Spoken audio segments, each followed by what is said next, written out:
Good afternoon, Dr. Armstrong. Mr. McIntosh. Thank you. Dr. Armstrong, during the morning session, we talked about the water incident, and you, I think, accepted that it was widely known that there was, or there was suspected of being contamination in the water system in the early part of 2018. Do you remember that evidence?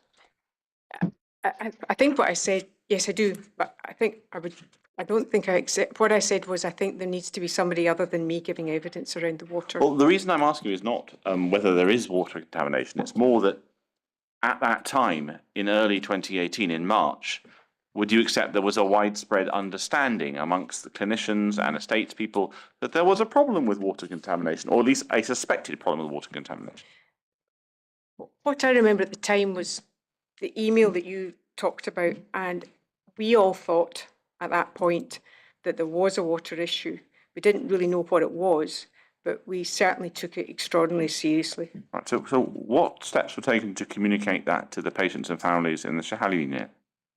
I think that the steps were taken were really around, I mean, I wasn't close to that bit. That tended to be done by the clinical team and by the management team, which would have been Jen Rogers. And I think what they were doing was trying to keep the parents and the parents as involved as possible. So there was a lot of, again, the IMT would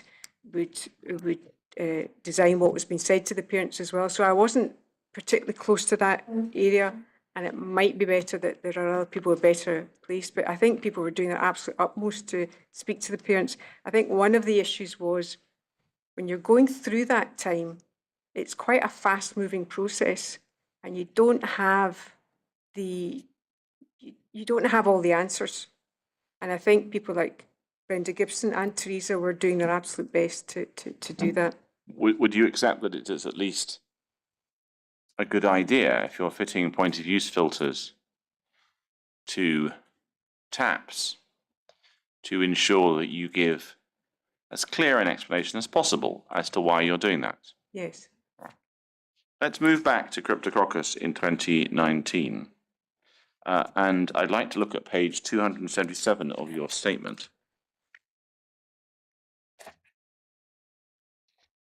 And this is where you summarize our set of questions on Cryptococcus. And you see at the bottom of the page, the last paragraph, you say, the report, and the context suggests it's Professor Hood's report, the report was available in draft in 2020 and sets out why the reactivation of a latent infection is the most likely cause. Yeah. Now, why do you say there was a draft report in 2020? I thought there was a draft report in 2020. I thought we'd seen something in 2020, but I would need to go back and check. Well, the reason I raised it is if you look at Bundle 14, Volume 2, page 455, you have a letter from Professor Hood to Marion Bain, who's then, of course, director of IPC. And she receives, and on the next page, we have a letter from him to her, from Dr. Hood then, to Professor Bain. And you see how this is February 2020. At that point, he's taking issue with board papers that suggest that certain things have been ruled in or ruled out. Yes. So, and the report's not actually available till 2022, is it? You're right in 2022, but I must have had a reason for saying 2020, so I need to go back and check that.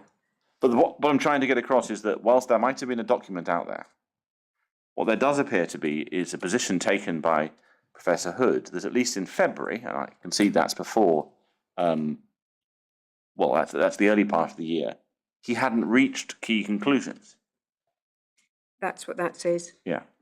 Now, I'm assuming you're aware that NSS chose not to associate itself with the terms of the report. I heard evidence at the beginning of the inquiry to that effect, Jeff. Were you aware about that at the time? I wasn't close to this group. It went on for quite a long time, so I didn't attend the group. I didn't meet with Professor Hood or any of that, so I wasn't really that close to it. at the time, but I did hear later on, and certainly the evidence this inquiry. Before lunch, you touched on the idea that Cryptococcus is an unusual infection, and and we've heard some evidence, which I'm not going to ask you about, but just to put it in context, of a debate about whether an infection in 2020 was a Cryptococcus case, and we discussed that with witnesses. Have there been any other Cryptococcus cases that you're aware of patients who've spent time in this hospital since the report in 2022? I don't know. Because I'm wondering whether, if you don't know, there might be an issue about the way that unusual infections are reported. And let me explain why.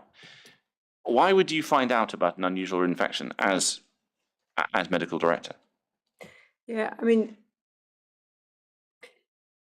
I've heard this debate being had.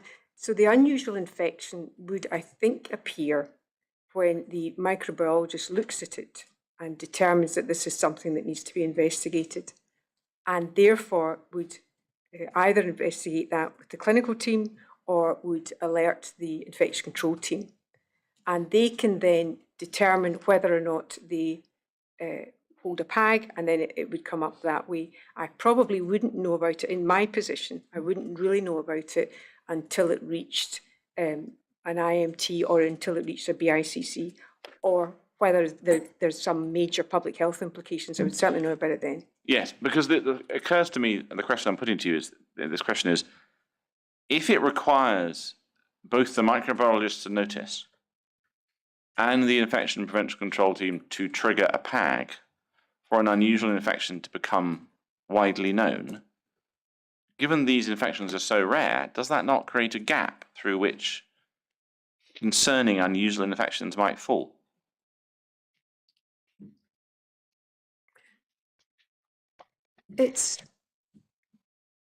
I've thought about this because I've heard it come up a lot in the inquiry, and I suppose if I would answer it from, as a medical director might answer it, I don't know the answer to that.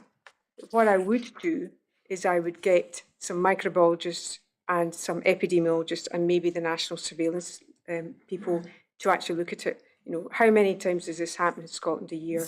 What kind of rare organisms are we talking about? If we design a system, what do we want that system to do? And what's the output that we expect? And it's difficult, I think, on the hoof to understand, well, what would it mean? Because I have no idea of whether there's 30 rare infections or 5,000. I don't know. And I think that would be a point that we should look at, but I can't give you an answer about that today. I think it needs some careful thought. Well, I want to ask you about a not dissimilar issue arising from an email to you from Dr. Mathers on the 4th of March 2019, which is Bundle 4, Document 36, page 151.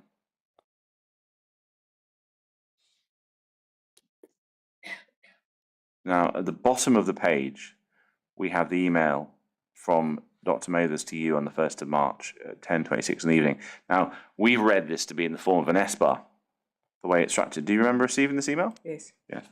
And this S-bar raises concerns about what is described as a microbiology line management issue. Yeah. And over the page, it discusses some patients and whether, well, what's the point that's being raised with you? I think there are several points to this, because you can see issue 1, issue 2. So I think there is the case series. I think there is the escalation process for microbiology, and over the page. Next page, please. To go back to page 152, please. Yeah. So I think there are several issues there that are raised. So what did you do with this issue? So what I did was I took it to what we call the Monday morning directors meeting, because I thought there was really significant issues in this. And so at the directors' meeting, there's all the executive directors, there's chief operating officer, and we use it as a kind of meeting where you can raise different issues. So we bring sometimes papers to it, that kind of thing. So what I did was I raised it there because, as I said before, the chief operating officer, there is a governance structure that goes through there. And sometimes I wanted to know from the rest of the team who should lead on this. And that was really what I was asking. And at that point, I think the chief operating officer at that point says, I'll lead in it because it's an acute issue. Now, what I would expect is the investigation's done, and normally what happens with that is it will come out the other end and I'll see it, or it will come up through the governance structure. So there was different aspects to this, and that's why I say scope it out. In this, there was, I think, there was a line you probably haven't heard about, which was also investigated here, and that's that issue I thought you were going to go to, which was the microbiology laboratory issue, and the other two lines you have heard about. So that went up through the acute division. So you raised it at the Monday morning meeting, and the operating officer took it on. Yeah. But it is part of the output Professor Jones' August 2020 report as well, or is that coming from a different route? No, is that the one, the 2017 you're talking about? Yes. Yeah, no, that's different. So how does, let's look at that, bundle 19, page 1371. How does Professor Jones's report come about? So that was done on the 31st of August 2020. So my understanding was that we were doing a look back. That wasn't to do with Alan's issue. We were doing a look back over 2017, just not a look back of cases, but a look back of, right, what's happened, because there was a lot of questions around infection control, around what. So that's really a look back to see, right, what came up, was it properly investigated, and what were the results. So what were the questions about infection control? It was really to look back and see if there was organisms. It wasn't around infection control. It was around saying what happened in 2017, what PAGs were there, what IMTs were there, and what were the investigations done. So why is that not about infection control, Dr. Armstrong?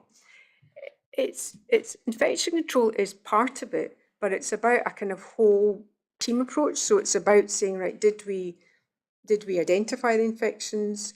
Does it go through the national manual process?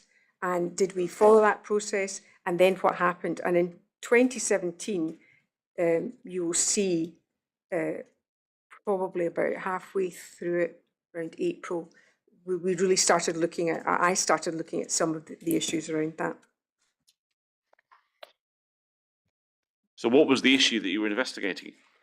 Well, this report is actually a look back there. So it was actually at the time in 2017. So in 2017, I remember it was about April, May time. No, it was May.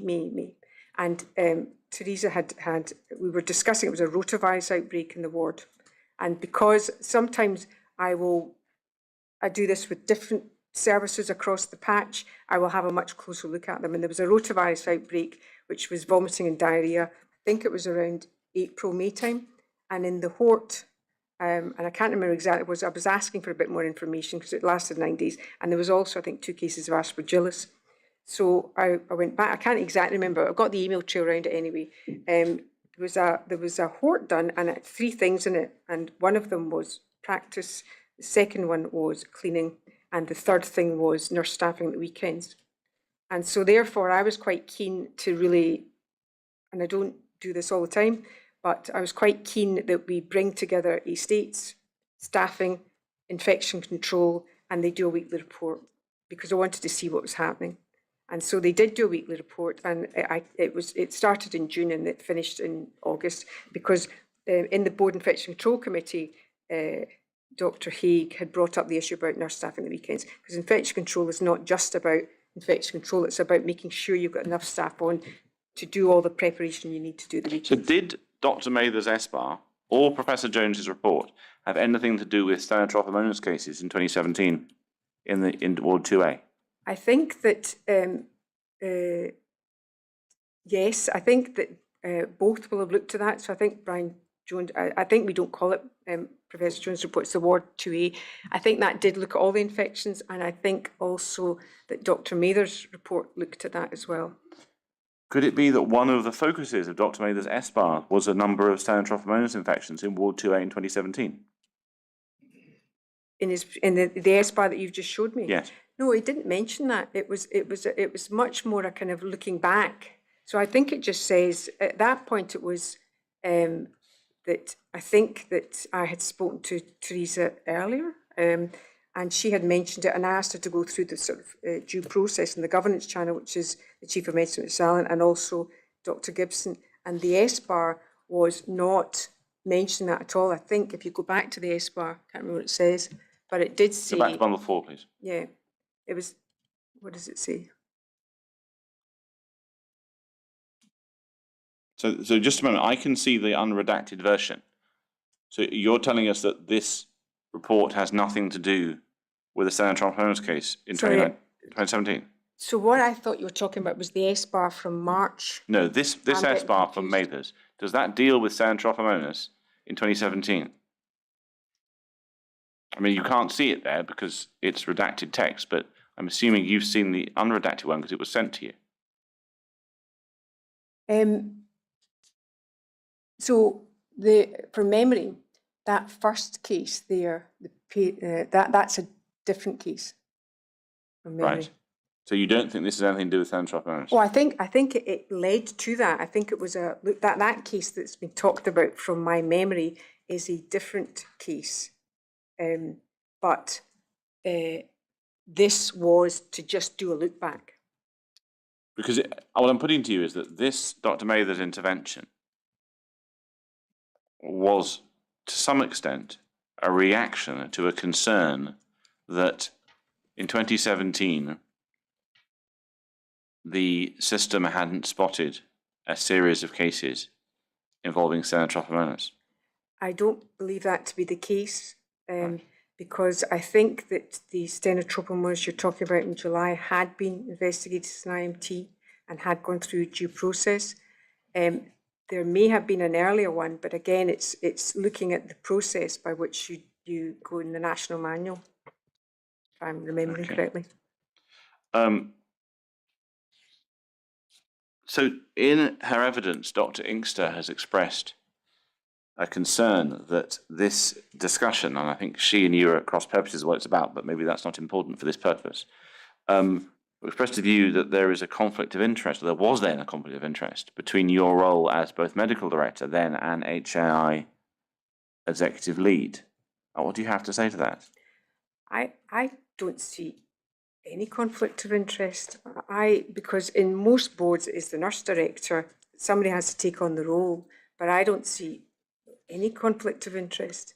What I was doing here, first of all, by saying to Teresa, go and raise it with Dr. Mathers and Dr. Gibson to raise it, and then after that, when it came to the directors meeting, then ensuring that it was taken forward and investigated. So I'm not sure I would see the conflict. You don't see there's a potential issue here in that this incident occurred, these incidents that are subject to this SBAR, some of them occurred in a period when the lead ICD was off sick, and it would be your responsibility to ensure there was sufficient cover to cover that role. There was cover put in place. So again, the responsibility would actually be the operational team. So the operational team, which is the senior management team, would put cover in place to cover that role. So not you? Well, no, not me. I don't have the operational responsibility for the team, but right. I think they would do that. Okay. I'd like to look at another issue. Well, actually, just let me just check something for a moment.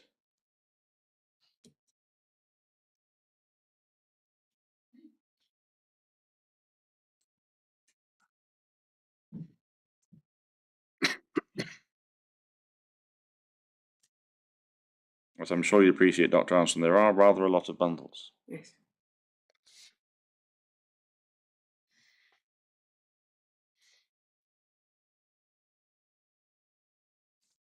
No, so what I want to do is to look at the issue of a meeting that Dr. Inkster explained took place on the 24th of June 2019 with you and Sandra Devine. Did you have the opportunity of watching any of Dr. Inkster's evidence? I watched some of it, yes. Right, I don't know whether you saw this bit, but so she discussed how it's in her statement, and I'll just give the page references for benefit of colleagues, paragraphs 801 and 802 of her statement, that in the meeting she felt that you were very focused on the epidemiology of the what would have been gram-negative bacteria at that point in Ward 6A, and there was a background rate that you considered to be acceptable. And that she was told by you that you consider her to be a bit of a lone voice and out on the limb. Do you think that's something you would have said? No. Do you remember the meeting? I don't remember the meeting, but it's in my diary. So I've certainly I've been to it. So I've checked my diary since that time, and it was one of the routine meetings we had. I would not have said to her she was a lone voice. She was not a lone voice. I know what she said, and I would. So if you want me to answer the question about the background rate? Well, no, I want you to ask her whether you said that. I'll come to the background rate later. Oh, the lone voice? I have no recollection of saying that at all. It's just that the point is that this is 24th of June. Who were the people who were agreeing with her at that point? I think we had been through 4 investigations at that point, and I felt that we had the Cryptococcus subgroup, Yes. but the water groups and the Cryptococcus people had agreed, I think, with Therese. I didn't see, I mean, we were not agreeing or disagreeing, but there wasn't people saying, oh, there's nothing to see here at all. Not at all. People were doing their best to make sure it was as safe as possible. I noticed with the lone voice when I looked at her statement that she seemed to say that was around the Health Improvement Scotland response letter that we gave. But I would not sit out in a limb or lone voice. I didn't feel that she was a lone voice. At that point, what did you think the epidemiology was saying? Well, this is June 2019. yeah, I can't remember the meeting, but I looked back to see right what happened in the run up to that meeting.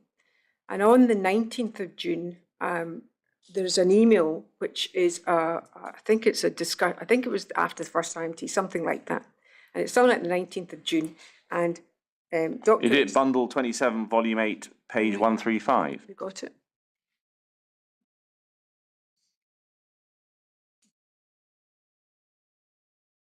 Is it the one at the bottom of the page? Yeah, if you could go over the page. Of course. Is this it? Hang on. Right, so this is it, yeah. So if you look down 1, 2, 3, 4, it may represent normal background rates.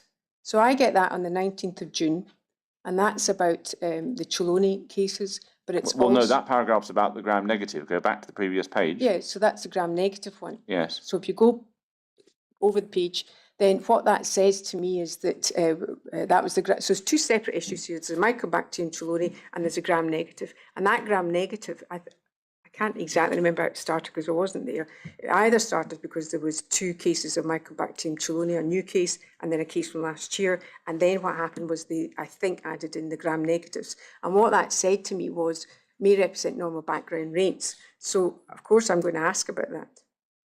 Because it's actually quite useful to look at this document, because at this point, for gram-negatives, would you accept that on the basis of this email, Dr. Inkster is actually possibly conceding that these particular infections might represent background rates? She's mentioned that. I think that it's quite early in the process to determine that, because I think there was an IMT the next day, something like that. And therefore, what the IMT needs to do, because it says may represent normal background, it doesn't say it does represent. So I think what needs to happen, particularly with the Cheloni as well, is there needs to be, because it's an amber one as well. Yeah. But what I'm trying to get across, Dr. Armstrong, is that at that point, the one thing you can't accuse Dr. Inkster of doing is rejecting the idea that it's possibly are some background rates involved, Yes. because she's acknowledging that's a possibility. Yes. Right. Well, let's also look at the Cheloni, just because it's come up on the screen, and I probably need to come back to it. So this would have been your first information about the Cheloni cases? Yes. Right. Okay. I'd like to turn up to actually the 25th of June IMT, which you just mentioned. So bundle 1, document 73, page 325. So this is an IMT which I don't think you're at, but it's the one that follows. I wonder if we could just go to page 329, which is the very end. Do you see there's an AOCB? Yeah. And obviously there's some issue about water is still a subject in the IMT. And it was agreed that Dr. Armstrong will take this forward about informing the executive management. Did you receive that, not quite instruction, but suggestion from Professor Steele? No, I didn't. So I followed up on that because I saw it, not at the time, but I followed up subsequent to that. So what happened to that, there was an email that was sent to me, and I think it was by Sandra Devine, and at the bottom of that email it says the infection control manager owns Edinburgh. So I didn't actually know about that until I'd seen the IMT quite recently. But I would say that we had quite a lot of contact with Edinburgh, but also we'd been saying to the Scottish Government, I think Dr. Insler mentioned that we should be doing debriefings. But you didn't actually, to be fair to you, you didn't volunteer to do it. So no, but it was done, it's what I'm saying, it was done by the infection control manager, but it wasn't done by me. Right. Now, I want to move on to August 2019. We've had evidence from Dr. Inkster that in August, she thinks, 2019, there was some form of meeting at the Golden Jubilee Hospital involving people who were involved in infection prevention control. You're nodding. Was there such a meeting? Not in August, it was in July. In July? And who was there? So I can tell you a little bit about it because I heard this come up a little bit. So what happens is the CNO had written to the HAI executive. So it's the Chief Nursing Officer? Yes, sorry.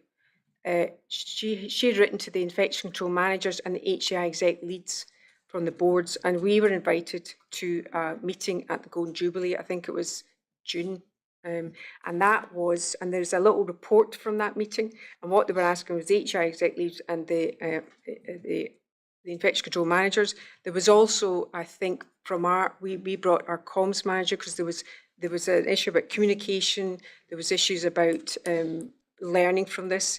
There is actually, if you look at I can give you the follow-up from Scottish Government because the follow-up came in August. We did say it would have been better if you had ICDs there as well. So but you didn't have Dr. Inkster there, did you? No, but it wasn't my meeting, so I'd been invited along by CNO. Well, just a moment. You're the HI inspector lead. You're the medical director. You're leading a team which your infection prevention control team have spent the best part of a year and a half dealing with some pretty high-profile infection issues. You'd accept that? Yes.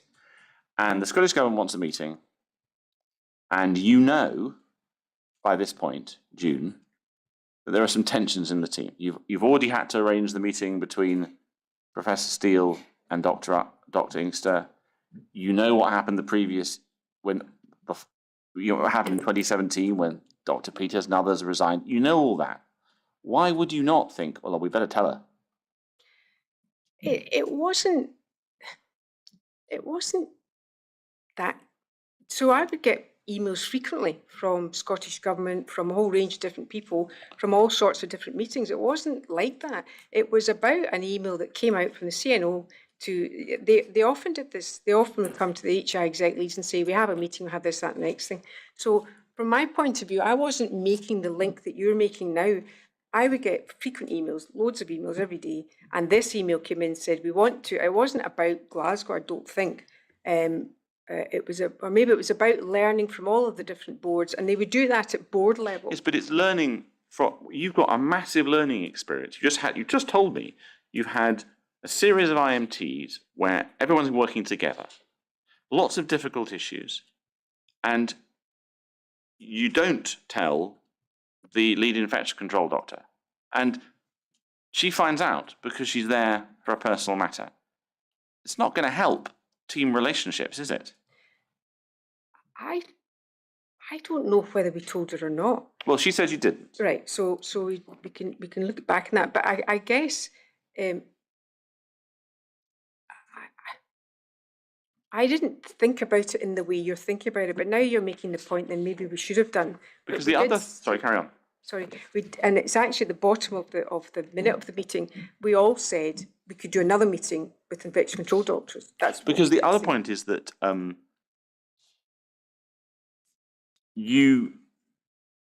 this is July.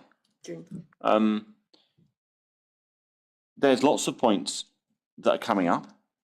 It's a busy time, and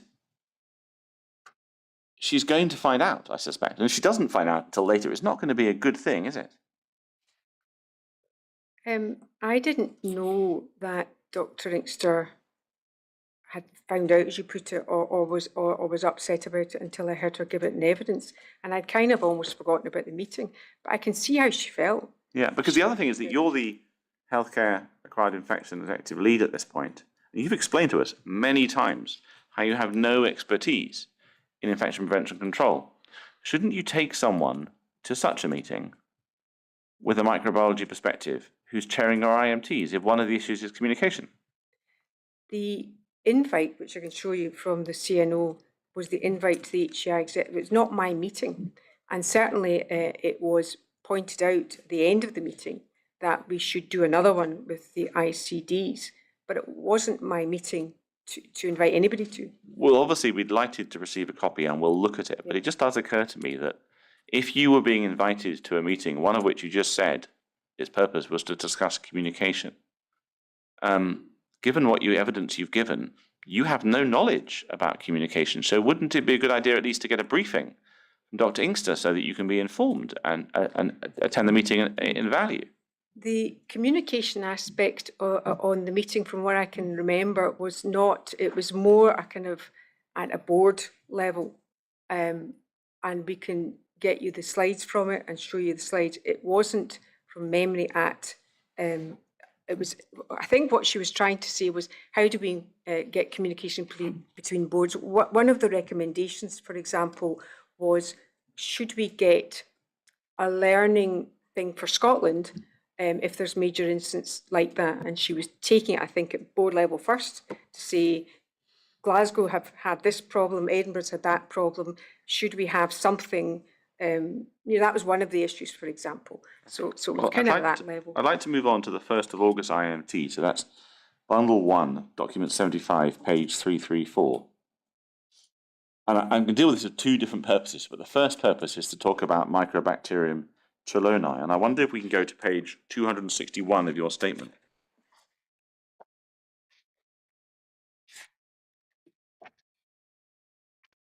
And this is where you answer our questions about Microbacterium chelonae. And you see in the answer to 318, you say I was not directly involved, and then I reported on one case to the board via the Hey RT. It may be worth noting that this was not an outbreak described in the question above, and indeed this is one of the two cases which we have linked to the water. Now, the question I wanted to press you on was this. It might well be that it wasn't categorized as an outbreak in the GDC system, but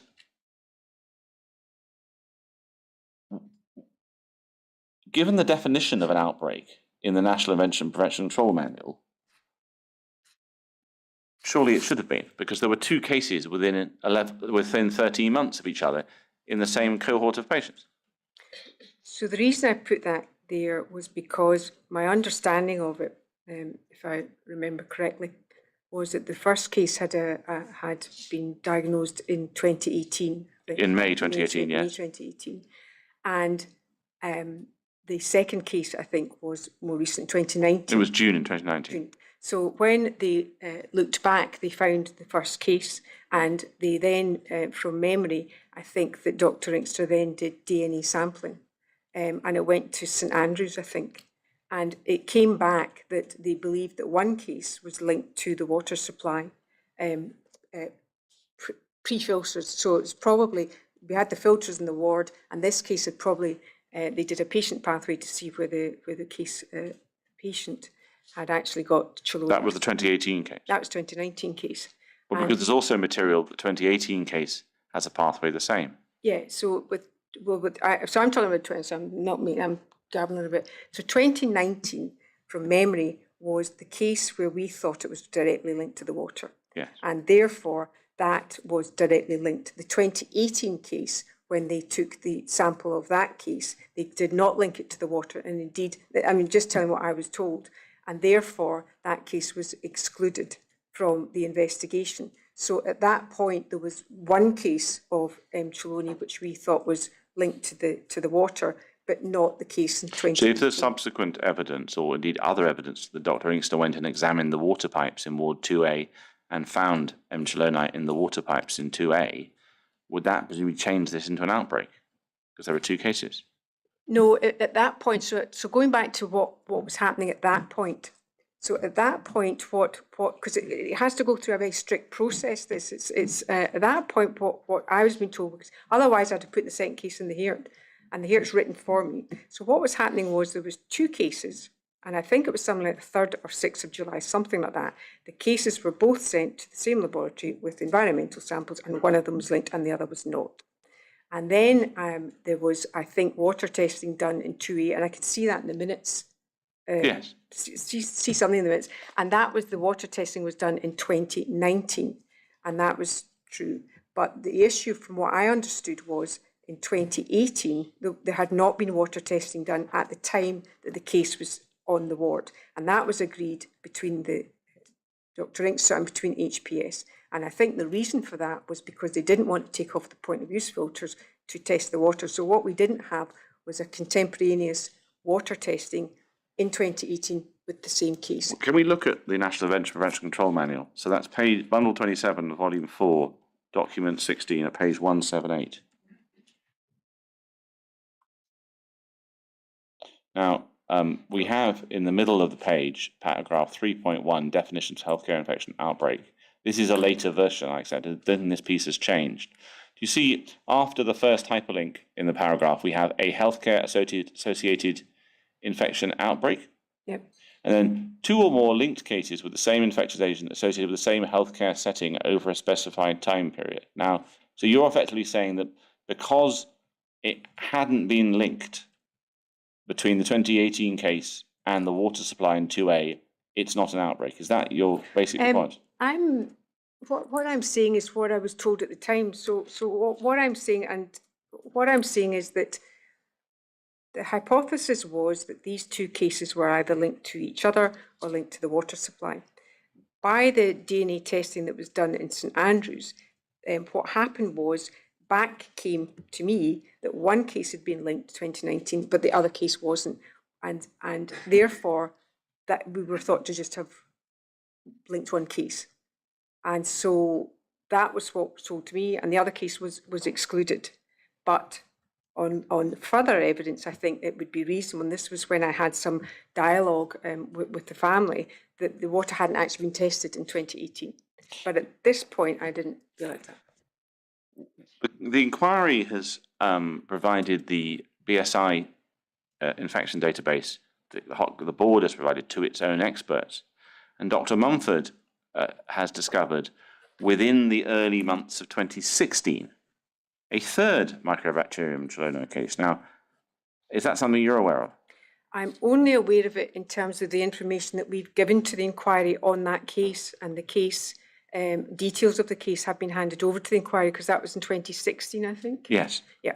So that's the only reason I'm aware of it. Because could this be an example of the system not making connections fast enough? In the sense, if 2016 case had been considered in a PAG, perhaps, maybe steps might have been taken that would have prevented the 2018 or 2019 cases.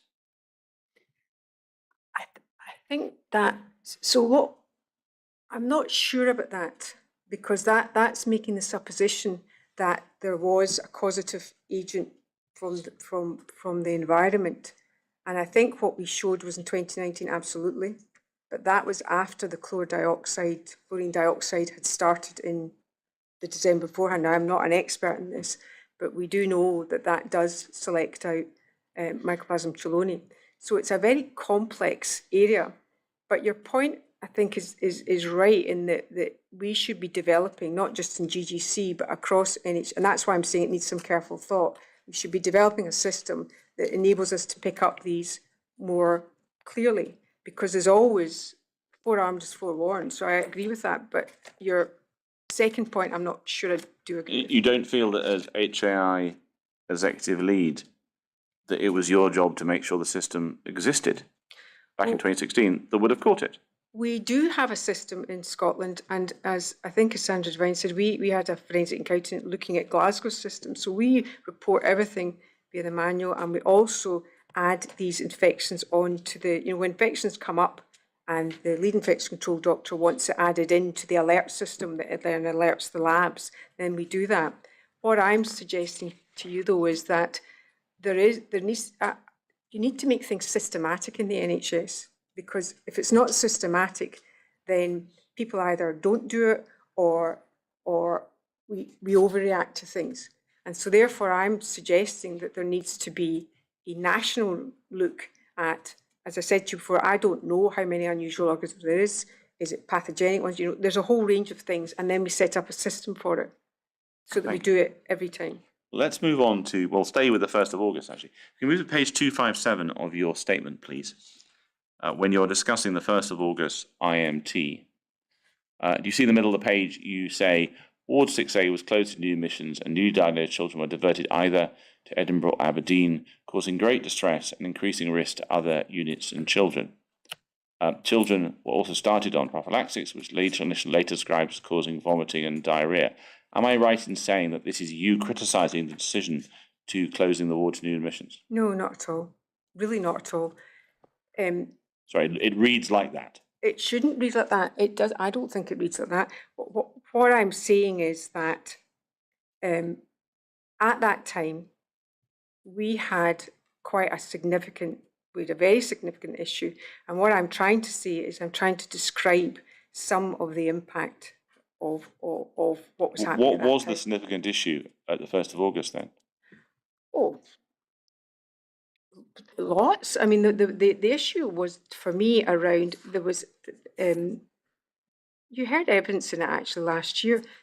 We're now on our 5th investigation, and we have, I think the way it was described was clinicians at breaking point. I can't remember how they described it, but this cohort of patients is such high risk with their parents, and we are now on our 5th investigation. And therefore, there is a lack of confidence in the environment, in the ward. There is also great anxiety and distress, just as I'm saying there. So that's just a statement. So that's not, if you're not here, well, I wanted to check that you weren't, what your position was. You're not here criticising that decision to close the ward to new admissions at that point? Well, not at all, because that's what people thought they needed. Well, that's fine. I just wanted to be clear because it's a little bit unclear. We can move on quickly if you're not doing that. What I want to do is to move on to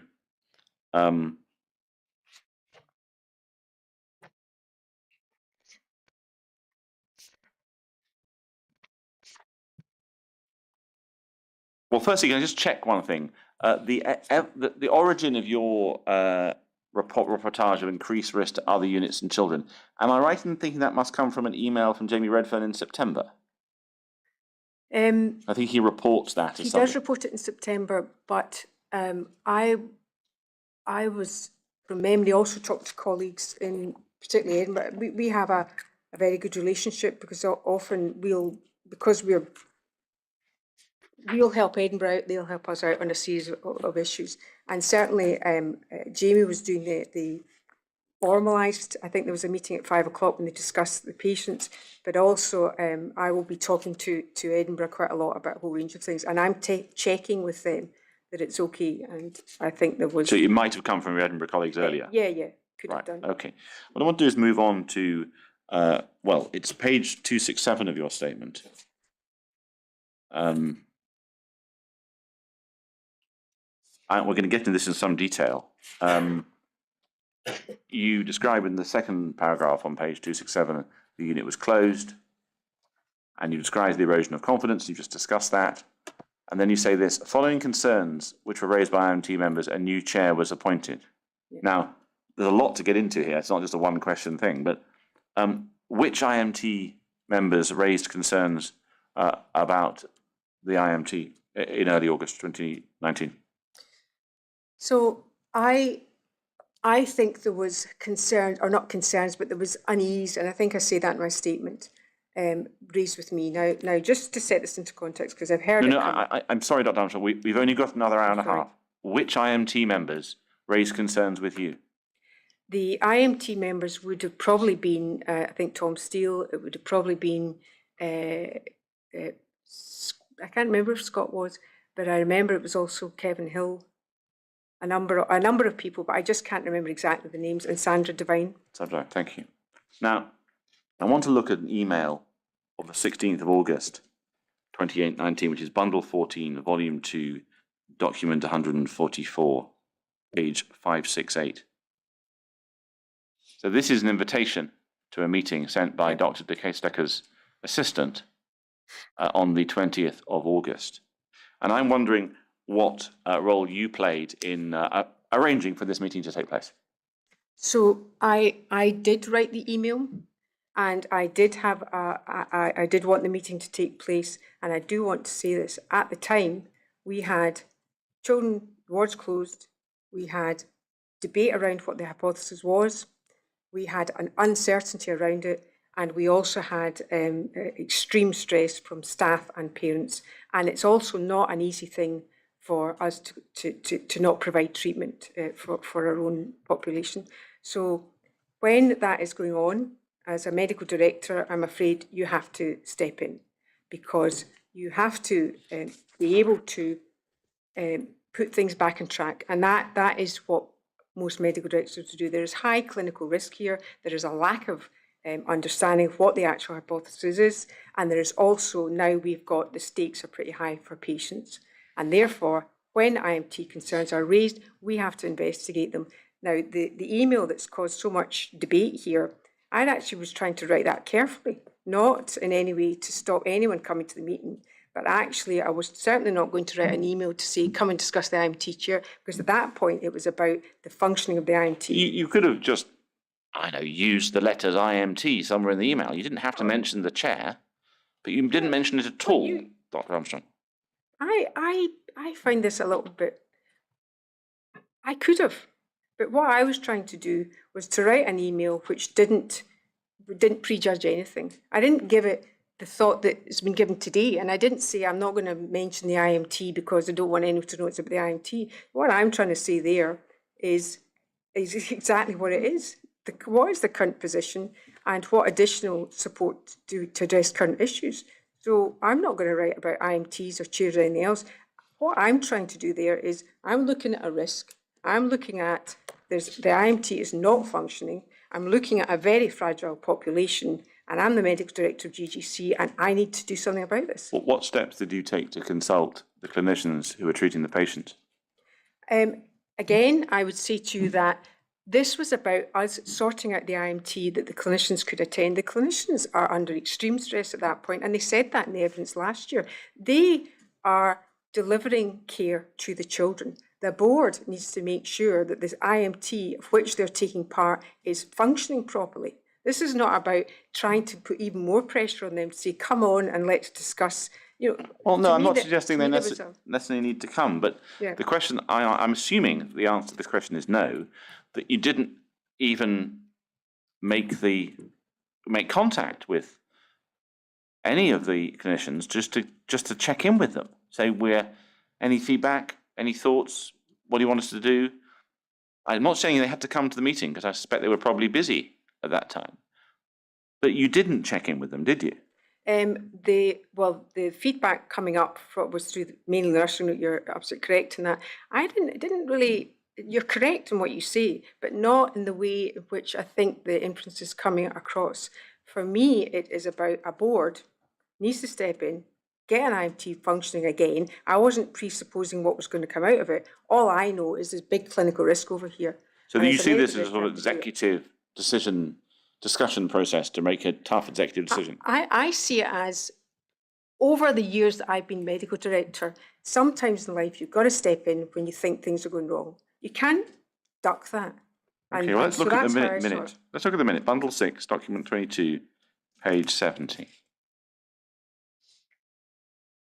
So this is the minute and I appreciate it wasn't your meeting, it was being chaired by Dr. de Kestiker. When did you ask her to chair it? I don't remember. It would have been quite. I think what I was hoping to do was do it by due process. I always like using due process, and so therefore it seemed to me she was the Director of Public Health. It would have been quickly, because my view was it was, and you can see it actually in the independent reports. What they say is there was so much pressure on Dr. Inkster. Should the board have acted The earlier? problem with the independent report, Dr. Armstrong, is Dr. Inkster's evidence is that she's extremely dissatisfied with her interactions with them. So, well, that's not my problem with I think actually they describe it very well, and so. but let's look at the meeting ourselves. Could you explain to me what Dr. Kennedy is doing at the meeting? No, I can't. Because the way it's a bit odd, this meeting, and let's put it to you, and I recognise you might not agree with me, but you've got some people here meet the definition of an executive decision to deal with a difficult problem, and that's something you just explained. But Dr. Kennedy is a member of the IMT. He's one of the public health consultants. And if he's not there, if he's there, why are not other people there? And I realise that you've explained very, very forcefully that you think it's important the decision needed to be addressed, and we hear that. Yeah. But would you accept that this process was carried out in such a way, maybe not deliberately, as it would have created an enhanced sense of suspicion on the part of, at the very least, Dr. Inkster by the end of the process? Let's see. I think that I really regret that Dr. Inkster was hurt by this, because I regret that. I think that she was invited to the meeting, and I wanted it to be a meeting where we could come to her decision with her about how to put the IMT back on its feet again. But I do understand that this could have been handled a lot better. I do accept that. But what I'm not accepting is that actually it is our responsibility at the board to act, to put an IMT back online to get the answers that we need for that ward. And if you look at what happened, we did actually achieve that. The children did go back into 6A, and it has low infection rates until we move them in 2020. So let's look at the minute. And what I'm looking for is discussion of this point about the risk, the balance of risk. So the opening background doesn't mention the idea that balance of risk was calling for action. And the rest of that page doesn't. And over the page, it discusses behaviour and culture. And the way forward doesn't. And I'm just wondering why it is that after what's probably an important meeting, the minute doesn't actually discuss this idea that we needed to act because of the risk. What the minute discusses, we need to act because it's not working well, the behaviour's off, those sort of things. Do you see, would you accept the minute doesn't actually set out the point that you are using to justify the calling of the meeting? So the meeting was called because people were coming to say there was concerns about the 14th, that meeting. That's why it was called. What I've said to you is I had concerns beforehand, and I did think should have acted before. And that was around that balance of risk question. When this was called, a lot of things were put on the table which were about the IMT not functioning. And there's a few things that you can see there, and it's kind of hinted a bit at that when it says some with the relevant knowledge, experience and Which skills. paragraph, sorry? Sorry, potential way forward. So that's after the first heading, yeah. Yeah, so what you'll see there is relevant knowledge, experience and skills, clinical management, noting the way forward. That's hinting at that. Is it? I think it is. I read it as that. But what I'm trying to do is not, you're trying to you're trying to give what was said at the meeting. But what I'm saying to you is the reason that we were acting was because of this, but because we were also a bit concerned about where this was going, because the IMT was not making progress. Because there is an alternative perspective, which is something like this, which is that there were people who didn't like the IMT, but they came from They were executive staff who were challenging the microbiologist's perspective on whether there was in fact an outbreak. And they pushed back, didn't like the response from the microbiologists pushed back, and the executive members didn't like the response. And so they came to you and said, we need to change the chair because, and that's why it happened, isn't that? No, I would, I'm sorry, but I would take issue with that. IMTs right across Scotland, and I think when an IMT when it becomes much bigger, and the consequences of what happens in an IMT is big, mainly for patients, it becomes every board in Scotland would be looking at saying, or I would imagine, would be looking at sending senior clinical leaders in there. If you heard evidence last year, for example, where I think there was a Pseudomonas outbreak in Western General, and actually the chair of the IMT was the director of nursing. So this view about, now where I think we did go wrong, and I think this is true, is that it needs to be far clearer about why people are there. I agree with that. But I would expect a clinical leader who, if you look at Dr. Davison, he was the acute medical director, an IMT of this significance, of this risk to patients, then yes, he should be there. I think also that they should be testing the evidence, because if you don't test the evidence, you need to understand what are the consequences of what we're about to do here. Because I think in your exchange with Dr. Inkster, her view was that she would have decanted the children into, I think, a mobile, whatever it happens to be. And so therefore, you have got to have people that are allowed to say, I want to test, in the way you're doing now, I want to test the evidence about why we want to take this decision. And it's so true of a lot of things we do. It's a balance of risk. So, two things about that.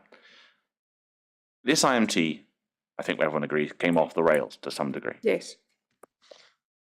But you just accepted that the other ones didn't. They worked fine. So what was different between the water incident IMT, or the decant IMT, or even the Cryptococcus IMT, and this one? Why is it this one got into the mess it got into? Because it's the same chair, and it's the same number of people, because I went and checked. I thought maybe there's a theory. Maybe all these extra members are turning up from the executive board, and I'll need to challenge Dr. Armstrong over that. So I got someone to count. And there isn't an increase in size. They're just big the whole way through, 18, 19. So what's changed? At the time, going through 2018, I wonder, and this is me looking back, I wonder if there was actually enough questioning at some of the IMTs we did have. And because when you look back, you can begin to see, I think we were going off a little bit in 2018. And I can give you a few So examples. what, the decant didn't need to happen? No, I think the decant did actually, because I think we had lost. I think that's a good question. I've asked myself that a lot.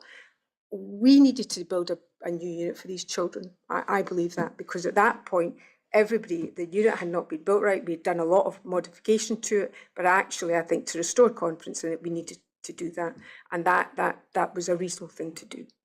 I think what happens as you go through and you get into your fourth or fifth, there were people beginning to ask, and they were, initially Dr. Kennedy was a lone voice, was beginning to ask questions about what are we actually seeing here? What's actually before we get happening? on to the epidemiology, I'm thinking about the interventions that were done in 2018.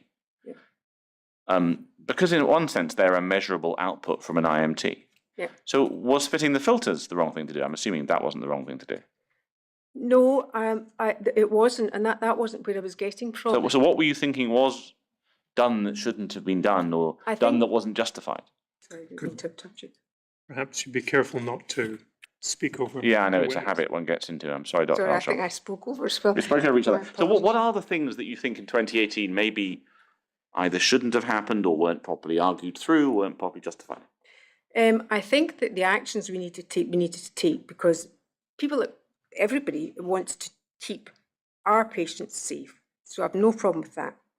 But if you, and I've spent a lot of time thinking about that, because when something like that happens to your board, you go back and you look at it. So if you look at some of the minutes, for example, in June of 2018, then you begin to see hypotheses that have been put forward, which in retrospect possibly aren't the correct ones. Well, the ones about the drains, for example. The drains as well, but if you look at it closely, so June, I think it's the 8th of June 2018, if you've got it.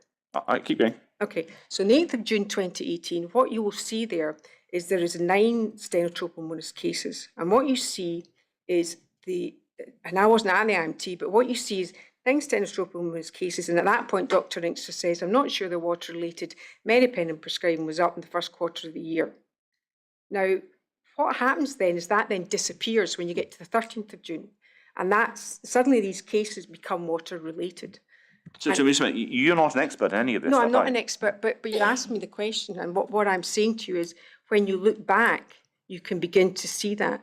And because I'm then reporting it publicly in the Herald, that's why I'm looking to see what happened. So if you look back, you can begin to see that actually, and again, you're right, I'm not an expert, but you asked me for my view. And therefore, if you look at the drain issue, if you look at, we all thought there was aerosolization, all of these issues. But at that point, we were all, because I think the problems with the building, we were all anxious about it. And therefore, I think we did the right thing because we did everything we could. But actually, if you go back and you look at it, that's a retrospective thing. Okay. When we reached 2019, what I think was happening was that if you ask questions, then that was being seen as a challenge. And I've seen the word challenge used a lot here. There is no doctor that is too big for you to ask a question of. You know, medicine is a multidisciplinary team. We've got better cancer outcomes because people get together and they debate the case. And that needs to happen here, and it didn't. And I suppose the point that I think to wrap this section up is, to take one example, is that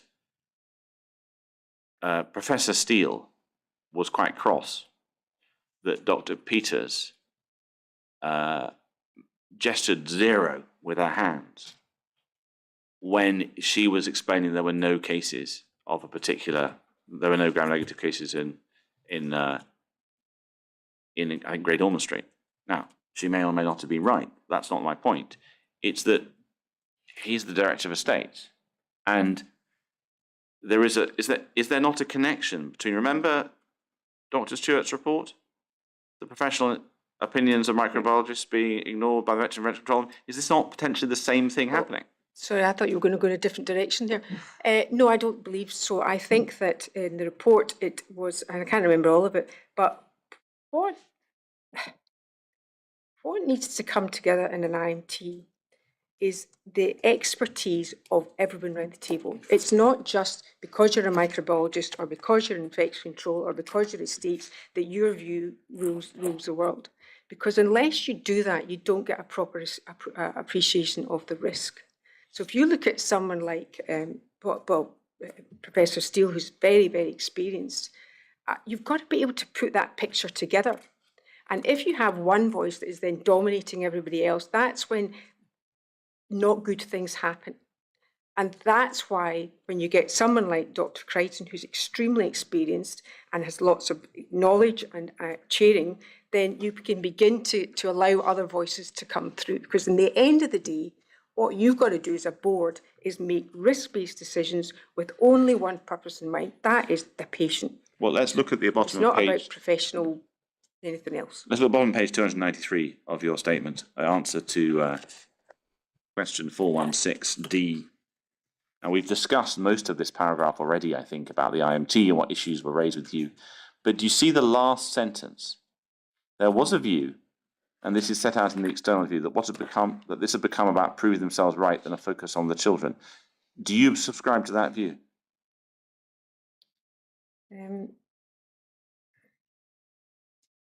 I think that the focus had been lost, and I think it had become more about the debate, and that's why we put it back on.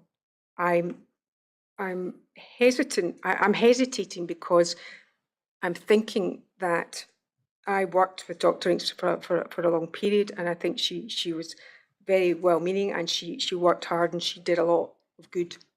And therefore, I'm slightly anxious about doing that, but I do think that it became about the environmental hypothesis over rather than the focus on children. So are you taking the view that she wasn't putting the focus on the patient? I don't know. It's quite a big thing for a medical director to say. It's a good question. I think people were focused on the patient, but I think what happened was people became over-identified with certain hypotheses rather than actually looking in a much broader way. Now, I think we've probably done the meeting of the 20th of August enough. There's two questions that arise from it. One is, we know there's evidence that Sandra Devine communicated with NSS about the principle of whether you could have a public health doctor chairing the IMT. We know that. Do you think it was a mistake not to brief HPS RHI in advance that this was going to happen and have it come out in the meeting the way that it did? Yeah.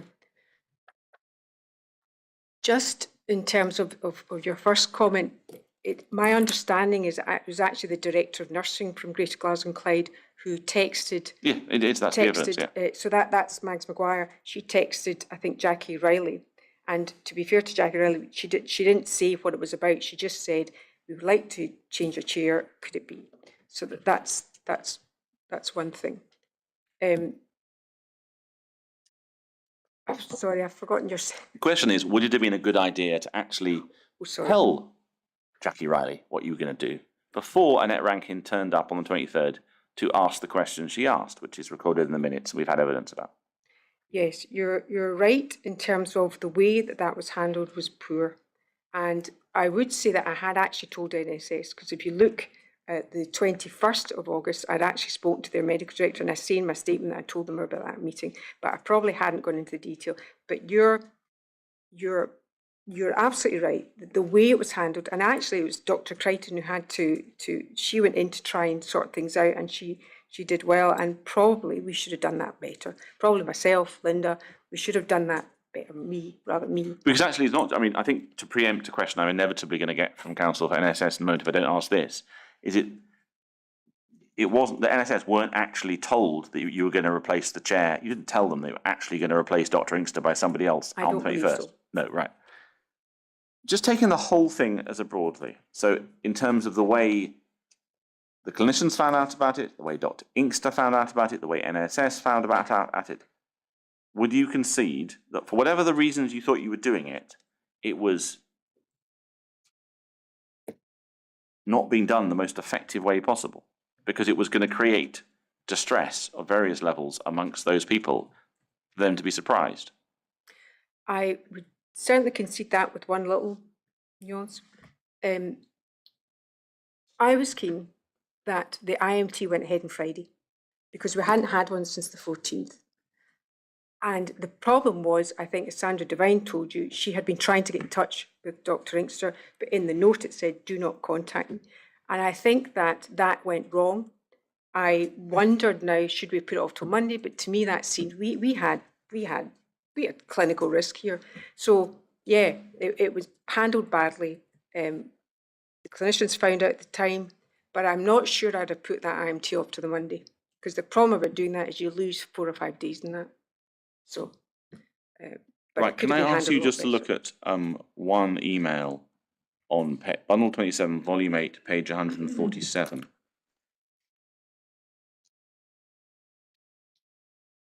This is an email from Dr. Crichton to you. I don't think we put it to her actually, but on the 23rd at 6:53 in the evening. Had you discussed this? You'd been in personal email exchange. You'd seen the email before on the 22nd of August. You see the one from De Case Decker? Sandra immediately able to chair the meeting? Yes. Before that email, had you been in contact in any way with Dr. Crichton about this IMT? No, I wanted her to go in. I wanted her to be fresh. I wanted her to go in, form a view of it, and I certainly didn't contact her. I was really looking to try and get a chair at that point, but I didn't contact her. She would have contacted me on the Friday night. I didn't expect her to, but she did. I would have wanted to know how that meeting went. But also she was looking for, I think they wanted more transplant beds. That was 4B. So there's no suggestion that you would have briefed her about what needs to be done in advance? No, I wouldn't, because I wanted, well, I didn't have time to anyway, because it was all quite rushed. But I wouldn't have, I didn't want to preempt my view or anybody else's view. I want the evidence looked at. Well, let's look at what happened next. So on the 2nd of September, Dr. Inkster resigns as lead ICD, which is bundle 14, volume 2, page 579. And we have that letter, and we have your reply, which is page 581. Now, we can read both documents, and we have read them, Dr. Armstrong. But what I wanted to do was ask you some things you said in your statement about the issues raised by Dr. Inkster. And so that's page 302 of your statement. And I think we go to 301 to put it into context, because you've broken into bullet points at this point, which is always confusing for us when we refer to things. You see, answer to question 441, we ask you some questions about resources, and you've answered those at the bottom of page 301. Do you see that? So was the resource plan? So I'm I'm not wanting to ask you about it because we can read that. Okay. And then over the page on 302, resources continues as a topic. Yeah. Second bullet point, which you said there was some surprise from the Chief of Medicine for Diagnostics that Dr. Inkster had applied for additional training role in March 2019 as training program director. The inquiry understands that she'd been training program director since 2014. Yeah, there is an email trail around this. So I know that she had a training program director role, but I will show you the email. Basically, it does come from Dr. Green to me, and it has an SLA with it. So it looked to me new, but could it be that it's actually just the same thing repackaged? It says in the email that it was an additional role, but if it is the repackaged one, then I would apologise. Because when she resigned or offered to resign in March in 2018, she mentions it as one of the reasons. Yeah, she does. Yes. Yeah, but the email I've got doesn't say that. What it says is that there was an additionality in that, and that was why I put it in. Right. So that if it's not additional, you to withdraw that. Yes. Right. Okay. Let's look on to the question we've asked you at 442, which I suppose is about cultural issues. And you set out, you say, it may be helpful, middle paragraph, if I set out my awareness of the issues. Now, we can read that, and I want to explore one of them with you, which is under the heading lack of respect behavioural. You say that on the 31st of January, Anne Gow had phoned me to alert me of a serious concern that Dr. Inkster had accused another member of staff of telling her not to put anything in writing. You see that there? Yes. Did you happen to hear Professor Steele's evidence at the inquiry last Yes. week? So I got the impression that what he wanted us to hear was that he may well have said something about not putting things in emails, but he meant it as a joke. I heard the evidence. I wasn't at the meeting, but I heard Professor Steele's evidence around that, and I'm sure that's correct. I mean, the reason is that you've set out this in quite a lot of detail, but the points you make here and all the meetings that happened, it turns out at the end of the day that whilst it may be from Professor Steele's perspective that Dr. Inkster has misinterpreted what he said, he has actually said, don't put things in writing, albeit that he meant it as some form of poor taste joke about the press. Would you accept that's a slightly different version than accusing another member of staff of serious concerns? So maybe there's a formalised process with Health Improvement Scotland. So when they do any kind of this was an HEI inspection, if something comes up, they have to alert the board. They do, and that's what happens in this case, isn't it? And so what I'm suggesting there, or what I'm telling you there, is that when Anne Gow phoned me, and I've got a note of that, I think, she said there's a serious concern because our inspector was told that one of your team had told someone to not put things in writing. So at that point, I'm not making anything about whether it was a joke or not, but that's what I was told. And but you're putting it in your statement. Yeah. And so what I'm simply putting to you is that whilst all these events that you describe in the next bullet points all took place, all the emails were received, all the meetings took place, the underlying fact, whether is to some extent correct, that to some extent Professor Steele did say, don't put something in writing, albeit he means it's a joke. So does that not rather reduce the weight of this point which you're trying to make, I'm assuming? No, what I'm doing is I'm going back to the 31st of January 2019 when you get a call from Health Improvement Scotland that says we are, I can't remember what they call, some alert process, and here's what she said, and that's what she said. It wasn't, she didn't know it was a joke or whatever, she's reporting something and I'm telling you what happened on the 31st of January. I don't think Dr. Inkster thinks it's a joke, but that's not the point. No. She told HPS. Yes. No, she told the inspector, and the inspector then alerts the Director of Nursing of HIS, and then they have an alert system where they have to raise concerns to me. And what that is what she said to me on the 31st of January. So what I'm trying to get across here is that whilst probably we will never know whether Professor Steele's jocular remark was delivered in a jocular tone, or Dr. Inkster was right or wrong to interpret it as she interpreted it, the fact remains, to some extent, she was reporting something accurately. In that she had someone say to her, albeit he maintains it's a joke, not to put things in writing. In the context of tense moments around the time of a health and safety inspection, I seem to remember.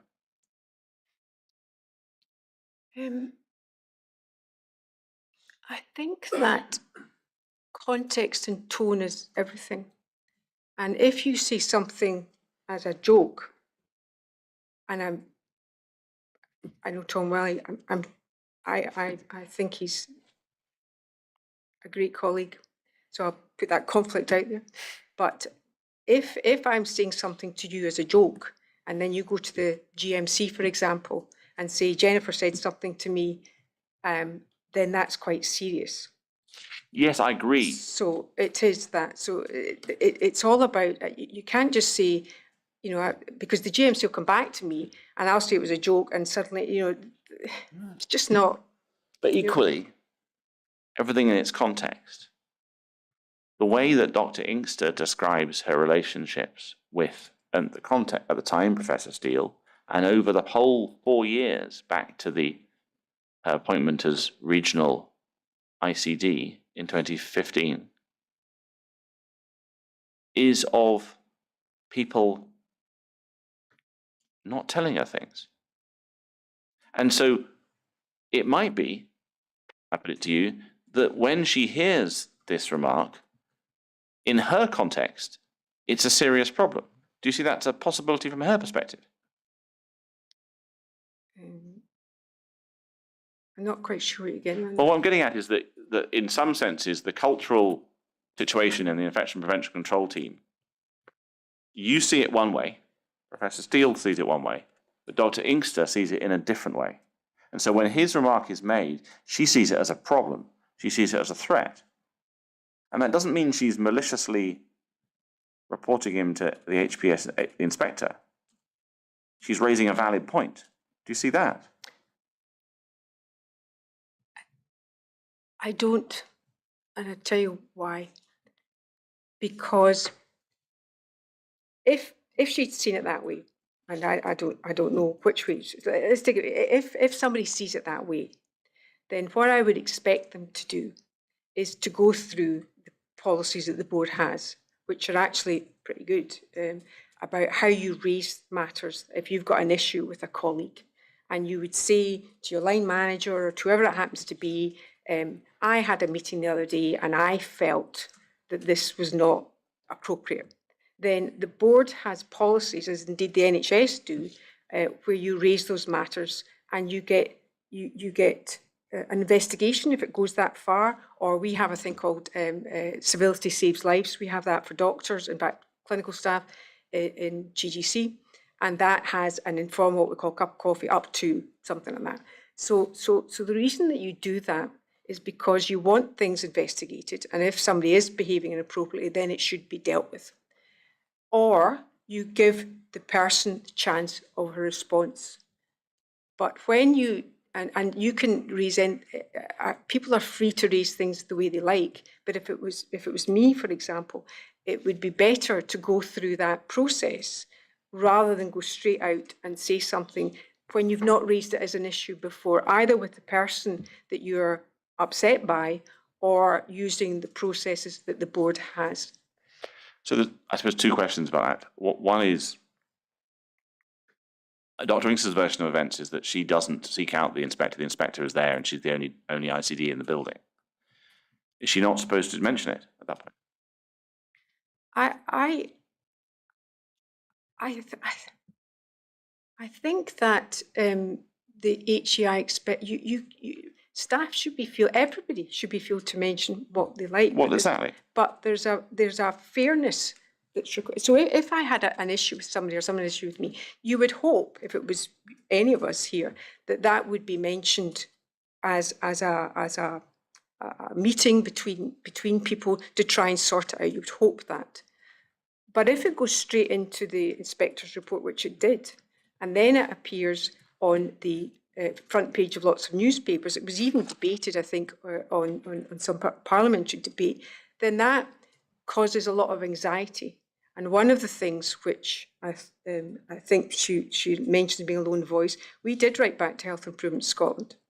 And what happened was it went into the media and it said, senior infection control people don't like senior estates people. Now, we've got 10,000 people working on that site. Do you think it was Dr. Inks who went to the press? No. Right. No, because the HEI, they actually published the report and they said it in the report. So because I don't quite get what your point is. I absolutely appreciate that you have a process. I understand that. You don't need to repeat that. And I heard what you said. I think you're saying that you should tell the truth to an inspector. Oh, absolutely. So she's told her understanding of events to the inspector. Someone out of her control, it's leaked. You've arranged a meeting between her and Professor Steele about this very point. He hasn't at that point said, it's a joke, and this is what I said. It's not until 3 years later, that he says it here, last week. Do you not give her any credit for being, to some extent, right about the facts? What I wish for is that she would feel that she could engage with HR or engage with Sandra Devine, who's her line manager, to alert her to her concerns and have them properly dealt with and explored. Well, as she explained in her letter, she didn't feel she could. Well, this was back in the December 2018, and I think that I do believe firmly, and I have done for a long time, that it's absolutely inspectors need to come in and get an absolute picture of what's going on. Staff should exactly say what they want to say, because by that we keep things safe that way. I think it's a different matter when you're replaying a meeting that took place 4 or 5 days prior to that. I think it would have been better to have dealt with that either informally or if it was serious, through formal processes, because it also gives the other person a chance to debate. What happened with that was there was reports in the press about senior infection control don't like senior estates, and when you get 10,000 people on the site, the reason why we went back to Health Improvement Scotland and we said it was an individual comment was because what happens is people say, is that me they're talking about? Is, you know, you've got to, there's a wider staff issue there, and I think that's what happened. Yes, but you'd accept that in broad terms, she's factually accurate. He did say something to her about not putting something in it. He used those words, but I think it's vital to know what context the words are used in. Right. Okay. What I want to do now is to ask you about an observation you make on the bottom of page 446. I think is relevant at this point as sort of wrapping up.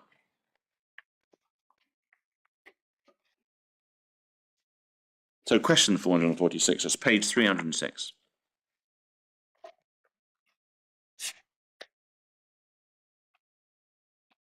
So what we're looking at here is a question that starts on the previous page in the context of key issues within the 2 pages before, actually, on 304, if you go to 304. You see there's a synopsis of key issues, and then over the page, we get to page 446, and we ask you a question about the resignations in 2015. Yeah. Okay, and then over the page, you describe other resignations that have taken place. And you say, about Dr. Inkster, I think, the last sentence of the paragraph before 447, her third one is described above.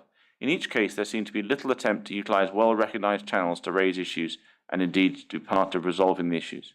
What are the opportunities that she missed to use well-recognized channels? I think that for me, what I was getting at there was they came out of the blue for me. Do you think the resignation of Dr. Inkster came out of the blue? No, sorry, not the September one. No, No, absolutely right, not. okay. Sorry, I should have made that. The other ones came out of the blue? Yes, yes. So the one when she returned from her sick leave to discover that she'd been restructured in the management system, that came out of the blue? It did actually for me, because I had thought that she'd been involved in that, and I had sympathy for both sides, and I've said that in my statement. What I was getting at there was when you have an issue at work, it's better to try and explore that issue rather than just go straight to resignation. In the context of the early part of 2018, when could Dr. Inkster have explored the issue while it was being dealt with? Because she was on sick leave. Because there is an email I've got when they were hoping to meet her on the 20th of December to discuss that issue with her. But she was on sick leave at that point? No, but it says in the email that I've got, when they were discussing about the change, so this was trying to get the structure more solid, and there's an email I've got that says that we hope to meet with Teresa on the 20th of December. So I kind of thought she'd be met the 20th of December. I didn't know she hadn't been. And I suppose what I'm saying is I would have rather she came back to work. I wanted Teresa to come back to work. Teresa's got a lot of very good points and was very good at work. So rather than just go straight to resignation, I would have wanted a little bit of, step one, step two, rather than straight into resignation. And I remember at the time I went and spoke to the team, and Professor Jones had been great because he had filled in, he had been working at the Royal, working over here, and also I spoke to Teresa. And at the end of the day, actually, everybody it was much better because I spoke to both of them. So the team were upset because they felt as though they'd been trying to work really hard, and then Teresa was upset, and I could understand that because you can't really change someone's job role without that. Well, indeed, and that's what I'm trying to say. But both that sides were resignation, there was so little time, and you're not criticising her for what she thought. What's the criticism you're making about that resignation? I would have wanted it to not go straight to resignation. I would have wanted, because I think it was in a couple of days of her returning. Yeah, that's what she described. I would have wanted there to be a step before that, so that because when people resign, it's kind of, and there is all this resignation. You're changing your job plan, but it would have been better rather than resign, which is quite a big act and a big impact. You had a team there, Sandra, Brian and Tom, who had been working extraordinarily hard over a very, very pressurised 2017. And then someone comes back and resigns. And I could understand both sides. That's what I said. I could understand both sides. So let's go back to the first resignation. So the way that seems to have come out is that she had a meeting with Dr. Cruikshank and Professor Jones, and then was asked to put her reasons for demitting the sessions in writing. In what way was she not following recognised channels then? And I didn't see that. I actually didn't see that. I'm just wondering why you said this, Dr. Armstrong, because there are 3 resignations and you haven't seen the first one. You've conceded the second one was understandable, and the third one you've conceded didn't come out of the blue. So when has she not used the recognised channels? I didn't say that for the first one. It's the recognised channels was a different issue. That was around the issue around if you've got an issue with somebody using channels there. In terms of the resignation in July, then I was concerned about that. I didn't understand what was behind it. The July 15 one? Yes. Right, but you hadn't seen the letters, so how could you understand? Exactly, and that's why I wanted an investigation into it, because there was all sorts of issues going on there. I was keen. But before we leave the investigation, The investigation wasn't into the patient safety issues, was it, Dr. Armstrong? It wasn't, and it should have been. And I asked, but my issue. So Dr. Stewart was very, very clear because I pressed him. I challenged him on why he didn't investigate the patient safety issues because Dr. Peters and Dr. Inkster were very annoyed with him for not doing that. And he was extremely clear. The reason he only investigated the cultural issues is because that's what you told him to do. So he's been away from the workplace for a while, maybe doesn't have access to emails, but I do. And I can tell you that on the 8th of July, I got an email and also one later on. It might have been a misunderstanding, I don't know, but I was pretty clear it was the reasons for the resignation. Well, can you produce that, please? Yes. Because we'll no point going over that. Let's move on because we've got to get through before the end of the meeting. Do you consider that Dr. Inkster's September 19 resignation was inevitable, given what had happened in the previous 3 weeks?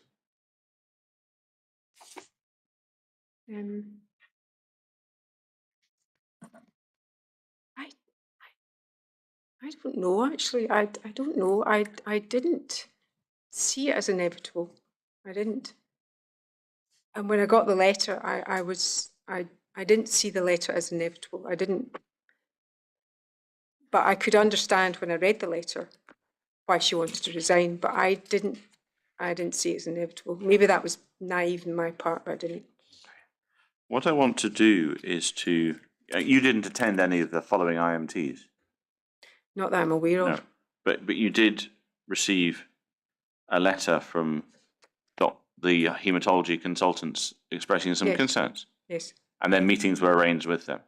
Yes, I can tell you exactly what happened there. And what is in the statement? So I just would. I've also got, I've got more to add to that. Right. Well, what we want to do now is move on to the meeting itself. So that's Bundle 27, Volume 8, Document 43, page 149.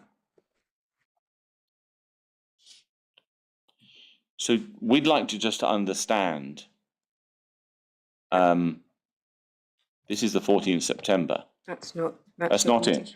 No, the meeting with the consultants actually isn't minuted, but I've got. So I can just recap. So what did they? All I'm keen to find out, Dr. Armstrong, is what epidemiology information they were given. That's all. Okay, so very briefly, consultants wrote, because you don't have this information, I'll give it to you.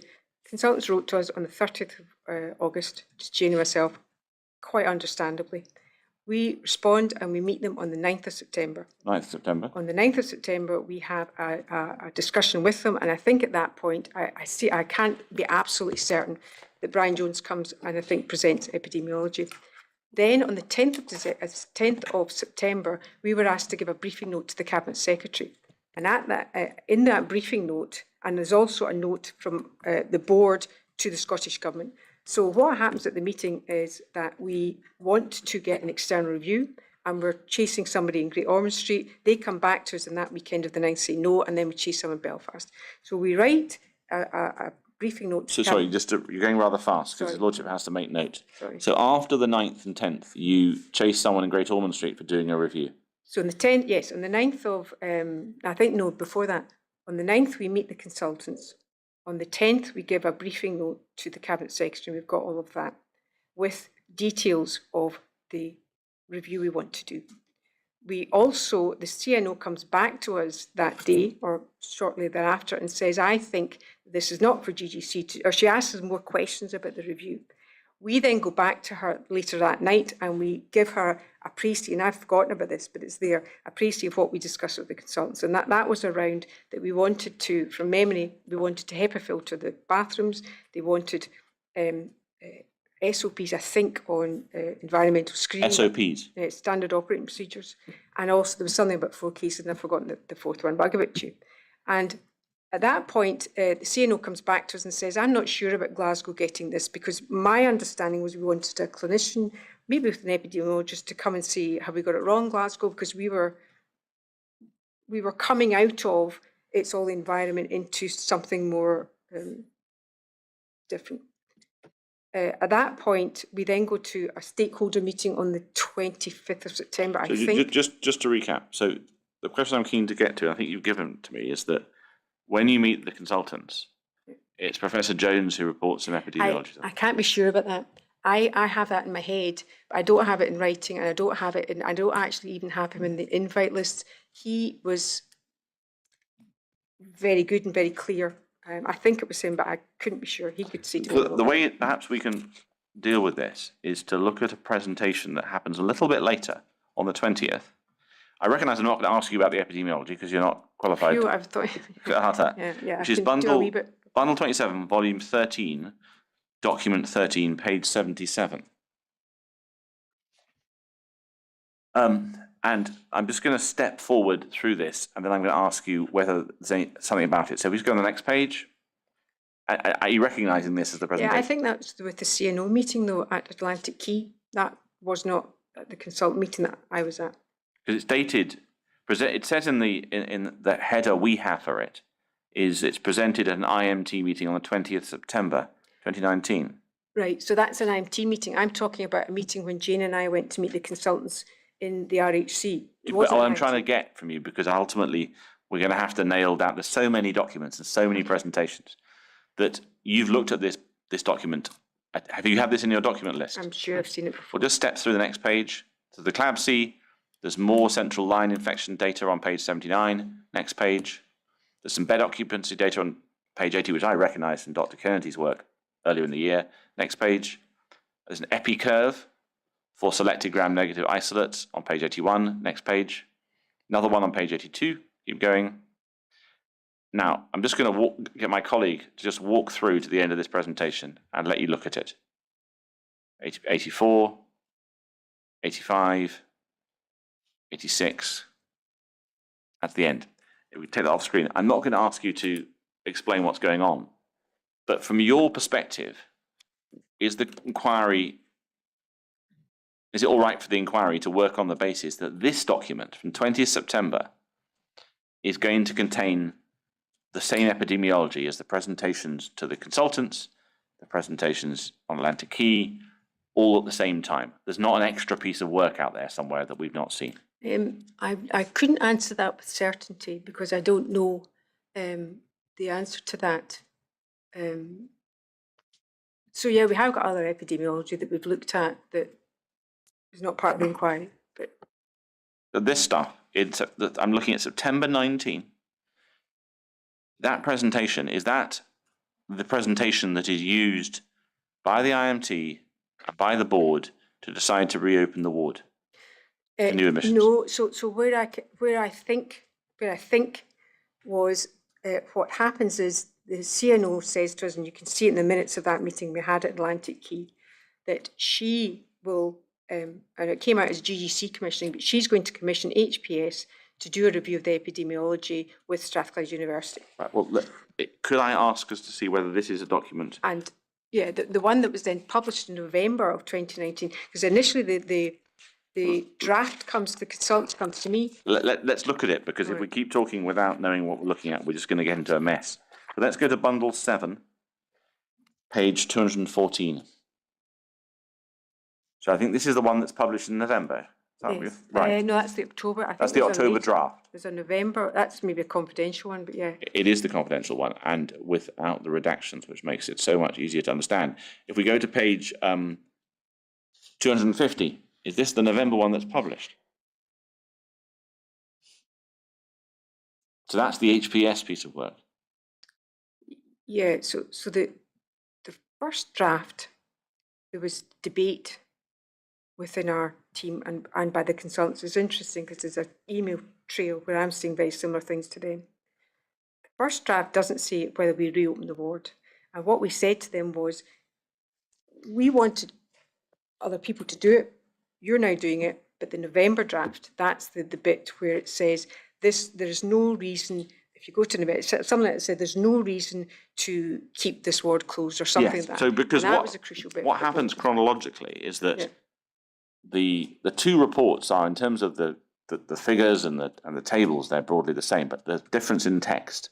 Yes. And it's after the November public one that the decision is made to reopen the ward.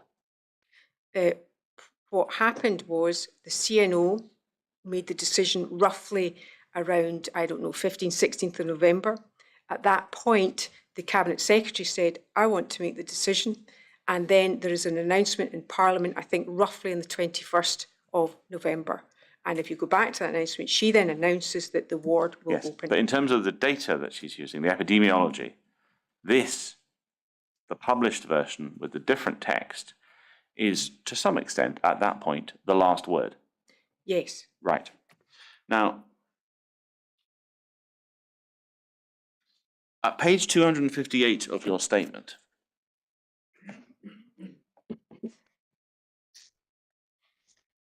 you say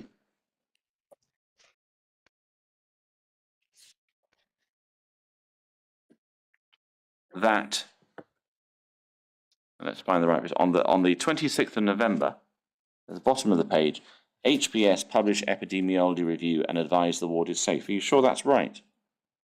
I can't remember the exact wording, but you're probably right. That's me kind of. They said they put it in a strange way. They said if you get, I'm guessing here, whatever they said that the ward there's no reason for the ward to remain closed, because that was the debate we had with them in October around that previous version, and that was the same view of the consultants as well. Well, what we'll do is we'll go and find the summary page, which is going back to bundle 7, page 272.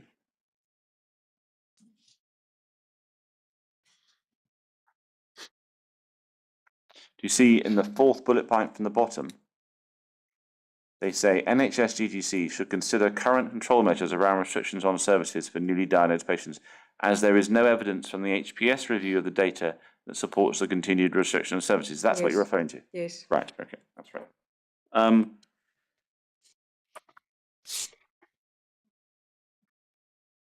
Now, let me take that off the screen, please.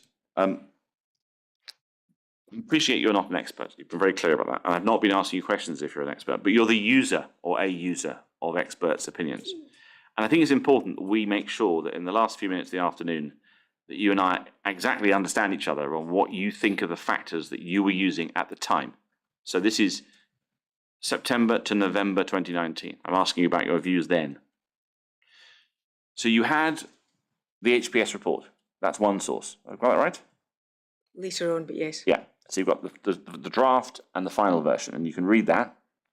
You've got the presentation by Dr. Kennedy and Dr. Rogers, which seems to have gone to the IMT the 20th of September, and you've got that. I wasn't at the IMT, but yes, I think. Yeah, and you'll have had the different version that went to Atlantic Key, and you might have a similar version that went to the consultants in early September. You've got all that piece of work. Yeah, I think there was a briefing note that went to the consultants. I've seen that. Yeah, I think there is. But you've got all of those bits of information. You've also got what Professor Leonard is saying at the time about whole genome sequencing. You've got that as a piece of evidence. Yeah. You've also got the experience of what's happened in terms of the interventions and the history of when particular microorganisms were found and when they weren't. And you've got that. Yeah. You're nodding that. Is there anything else that you had in terms of evidence that you were using to concur or even take the decision to reopen the ward?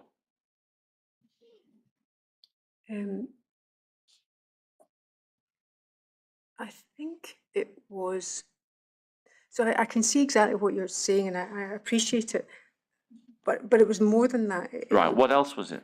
Yeah, it was a thorough process where we'd gone through. Would this be the root cause analysis? I didn't mention that. Root cause analysis, absolutely.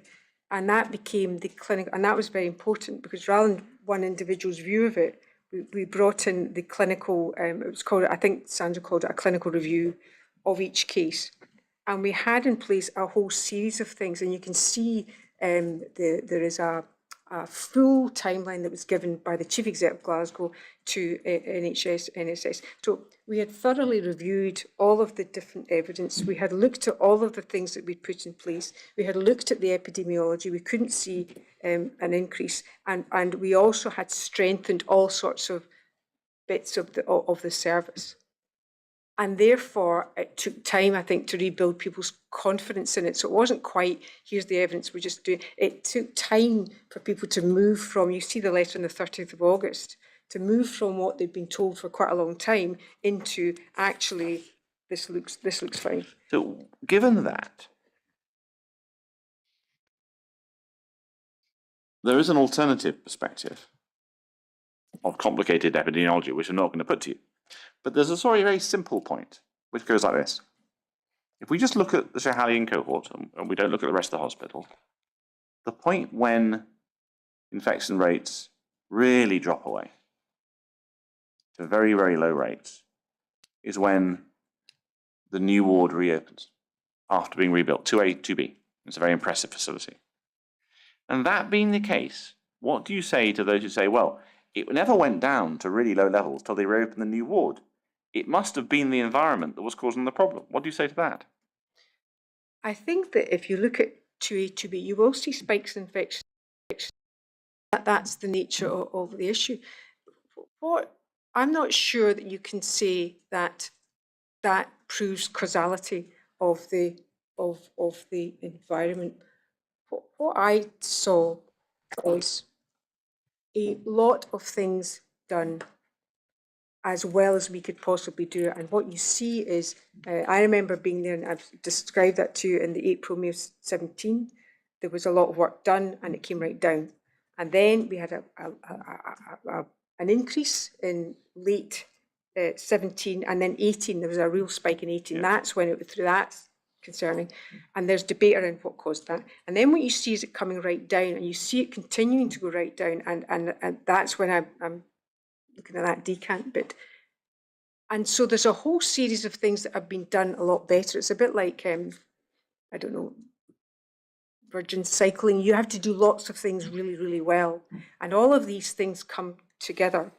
And also, I think, as we've said before, there will be infections that come from the environment. There is in every hospital up and down Scotland and the UK. And therefore you can't avoid that. But what you have to do is do everything as well as you possibly can. And trying to pick out exactly what that was is quite difficult. So I don't know if that answers your question. But it does helpfully, and there's one thing that comes from it, which is a small thing. You discussed the role of the root cause analysis and the clinical team exercise. You seem to put quite a lot of weight on that. Why is that? Because if you look at, and again, this is when you go back and look at things, when you have a single voice determining that this infection has come from that drain or whatever, then what happens is you don't get that rounded view about, whether it's, and I'm not an expert in this, but whether it's a gut translocation or whatever.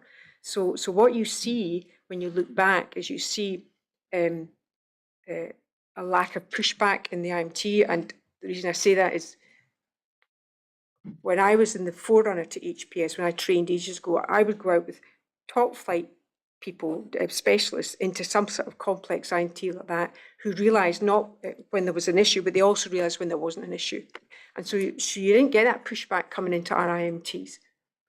And therefore, when you bring together a group of individuals who are experts, clinical infection control, then they look at the whole case, the whole child, and they then determine what is the most likely, because everything in medicine is a balance of probability. They then determine it rather than someone saying, there's an infection in the drain, ergo put the two together.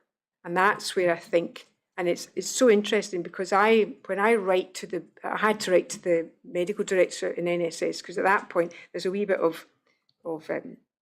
grit happening in the IMT in September, October time.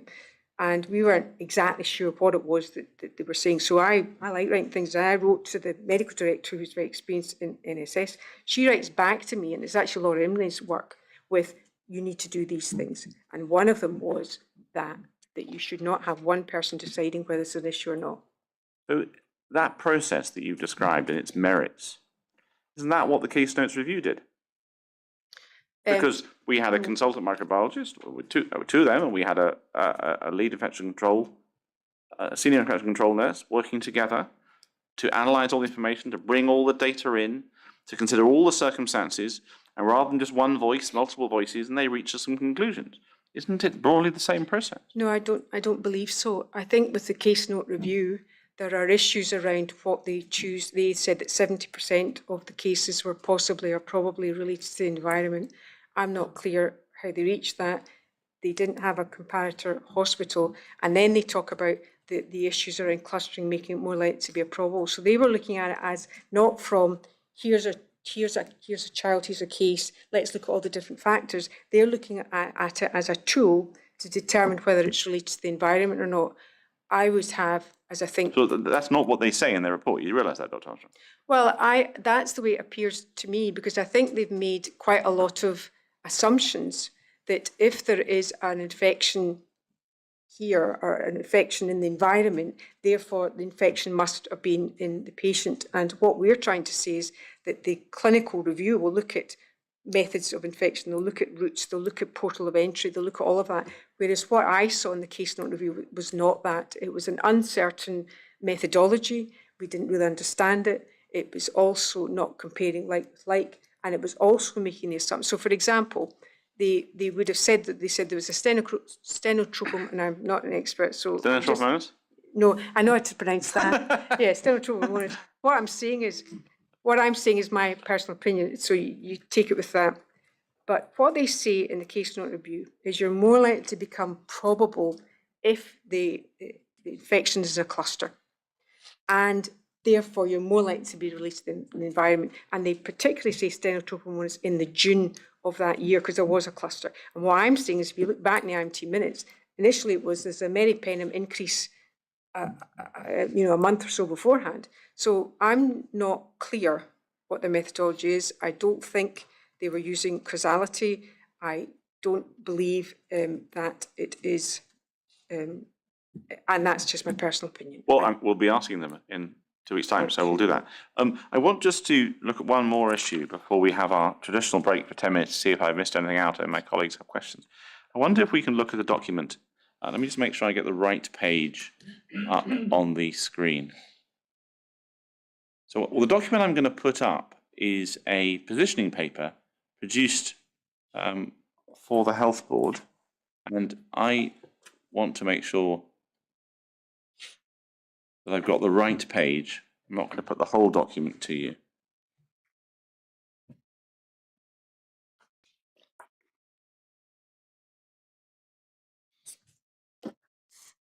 So I'd like to go to page 1282 of bundle 25.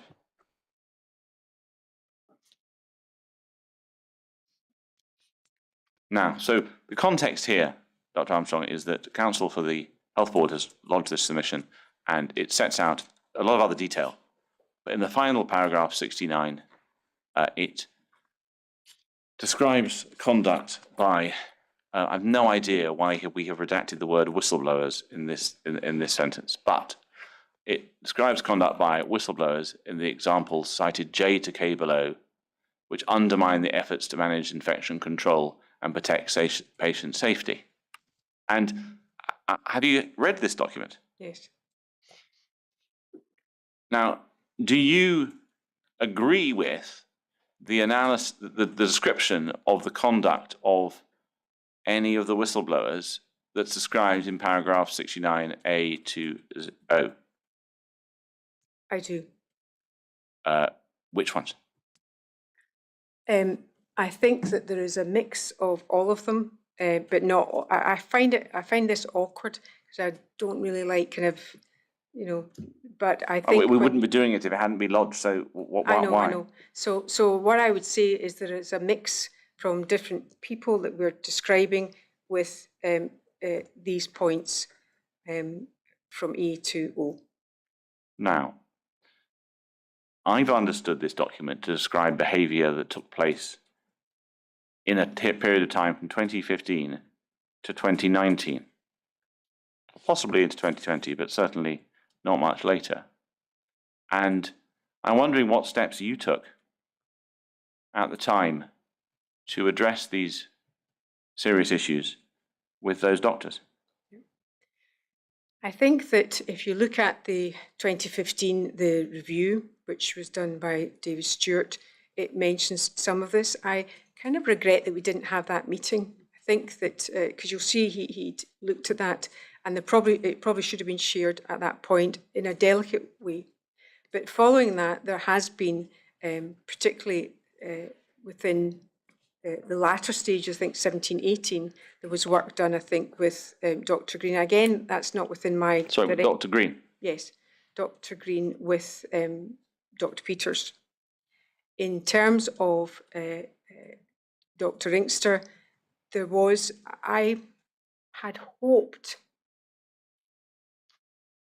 I'd hoped that in sort of January, February, March time 2019, that trying to get more support there and trying to have these discussions with her and trying the mentoring route may help.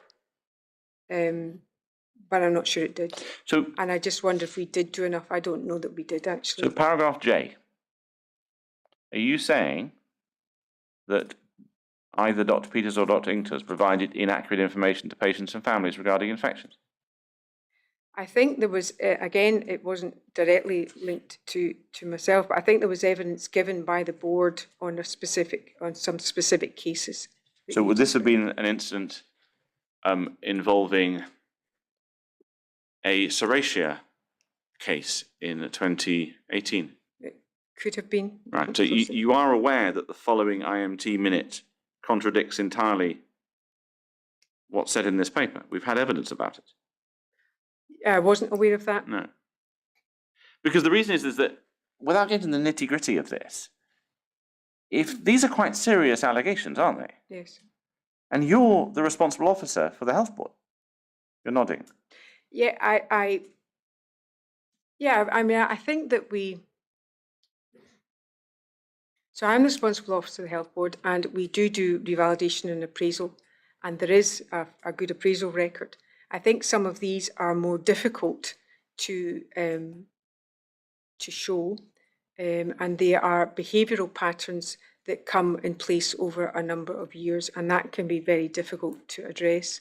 Well, what I'm putting to you in simple terms is that whilst that may be true, no one's actually addressed them with Dr. Inkster. I'll come to Dr. Peters in a moment. There hasn't been any point where you've turned around to her and raised these issues with her in the format of being a conduct that amounts to providing inaccurate information to patients and families.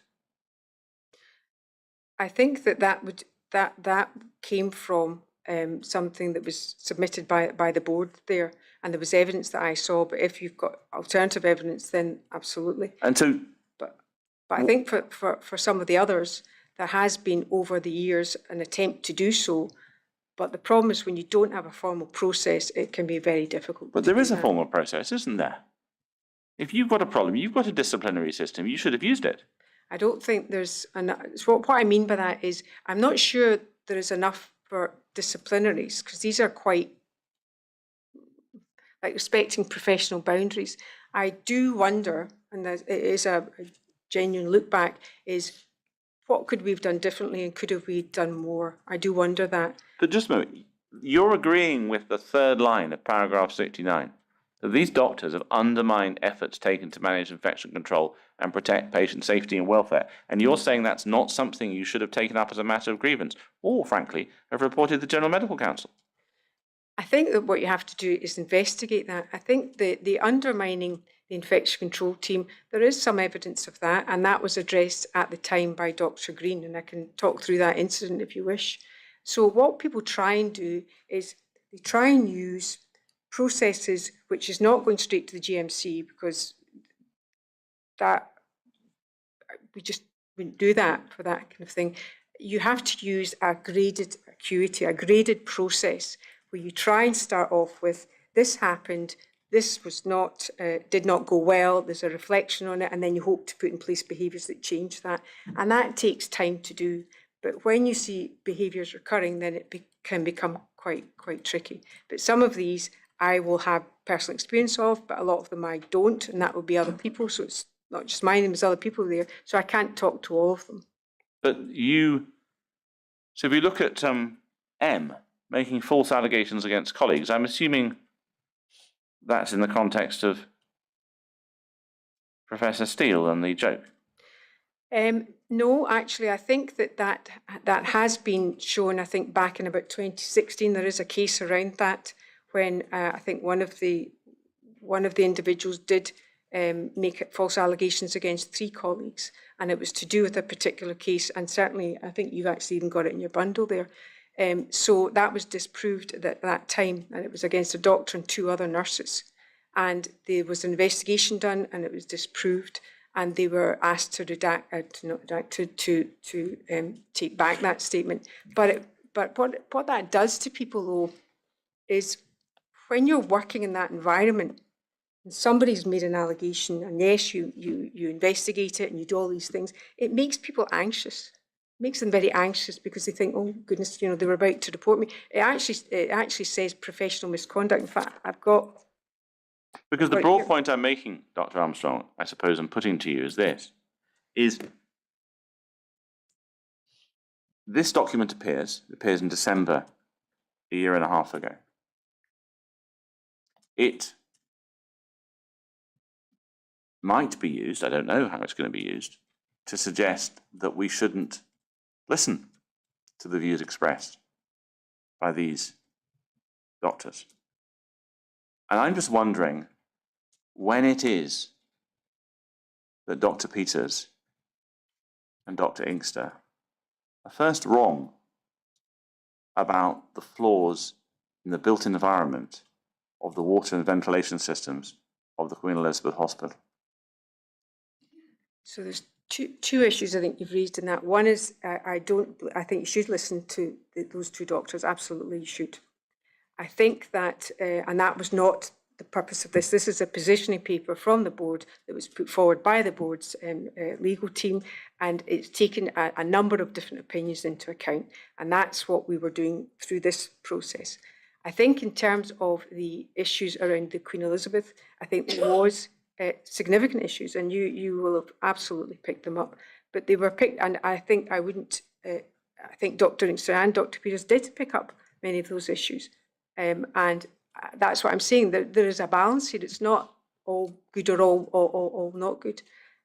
But many other people did a lot of work and did pick up these things and did do a lot of work to actually go ahead and fix them, including Dr. Inkster.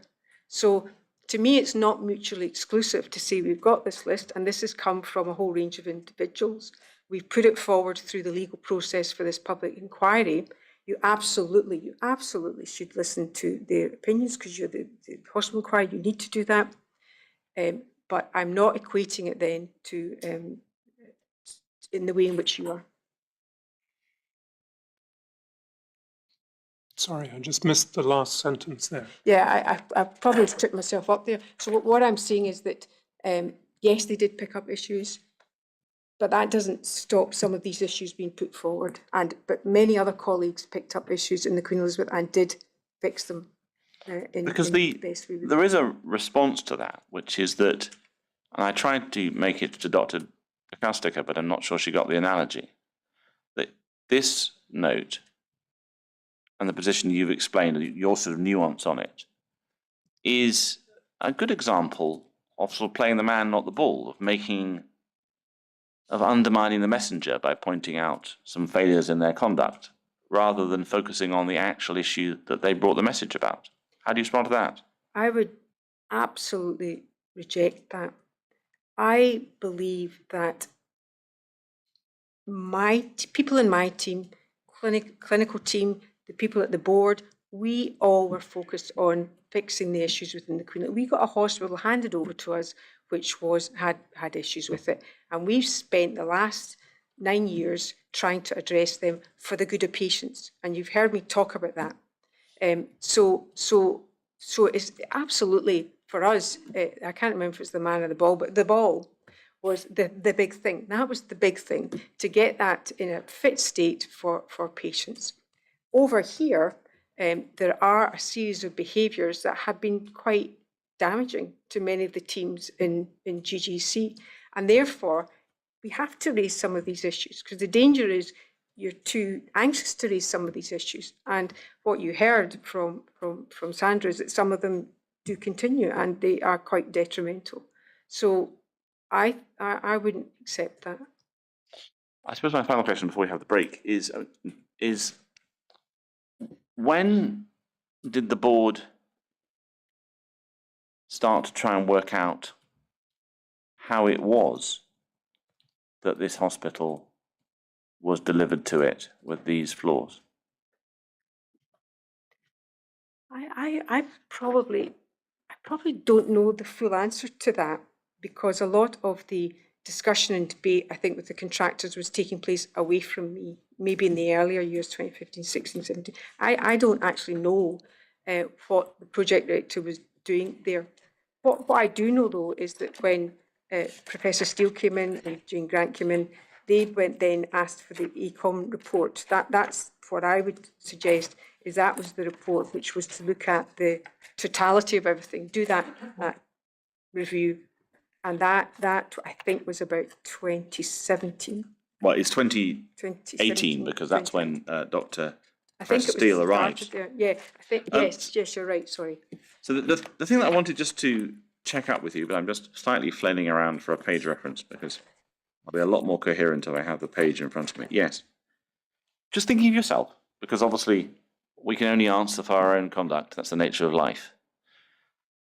Do you think, as the board member responsible for ensuring patient safety, as medical director, that you could have done more to press for answers about the lessons that required to be learned from the procurement? Because that was Dr. Redding's stage 2 whistleblower. That's one of her points. Right. Could you have done more yourself?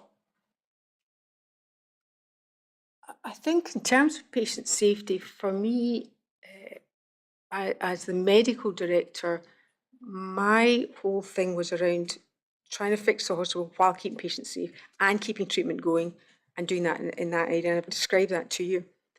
I'm I'm a bit of a fish out of water when you talk to me about procurement, because I'm not quite sure how to do that.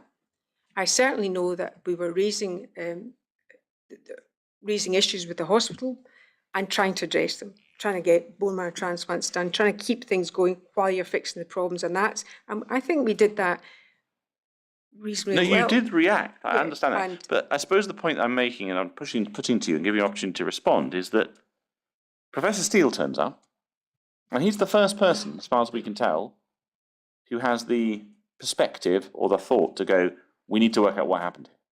And he asks for his review. He does that. So before he arrived, no one else had thought of that. Everybody else in the management team, unless I misunderstood, is not a doctor. You're the medical director. And although it's not your field, is it not your responsibility to ask the question? And that's what I'm pushing to you. I think we were, but not in a systematic way. Right. So there is evidence, and you can see in some of the board discussions, there is people saying, wait a minute, there's quite a lot of things coming up. But I don't think it was as systematic as it became in the ECOM report. Okay, thank you. I think, my lord, this would be a good point to have our 10-minute break to see if there are any questions within the room. As Mr. McIntosh has explained, I need to find out if there are any further questions in the room.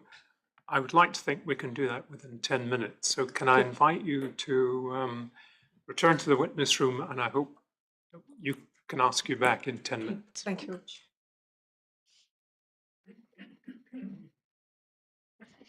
Is that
Mr. Mankin. I have two topics, probably with, I think, 3 questions in each.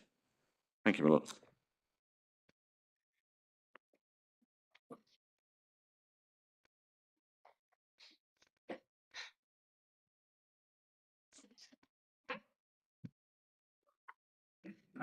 A few more questions, Okay. Dr. Armstrong. I wonder if we can go back to the bottom of page 293 of your statement, which you say, that in the context of issues around the IMT. There was a view, and this is set out in the external review, that it has become more about proving themselves right than a focus on the children. I appreciate that you say it's well described in the external review, but I have 3 questions for you. Are you saying that for Dr. Inkster, her behaviour in IMTs became more about proving herself right than a focus on the children, and if so, why?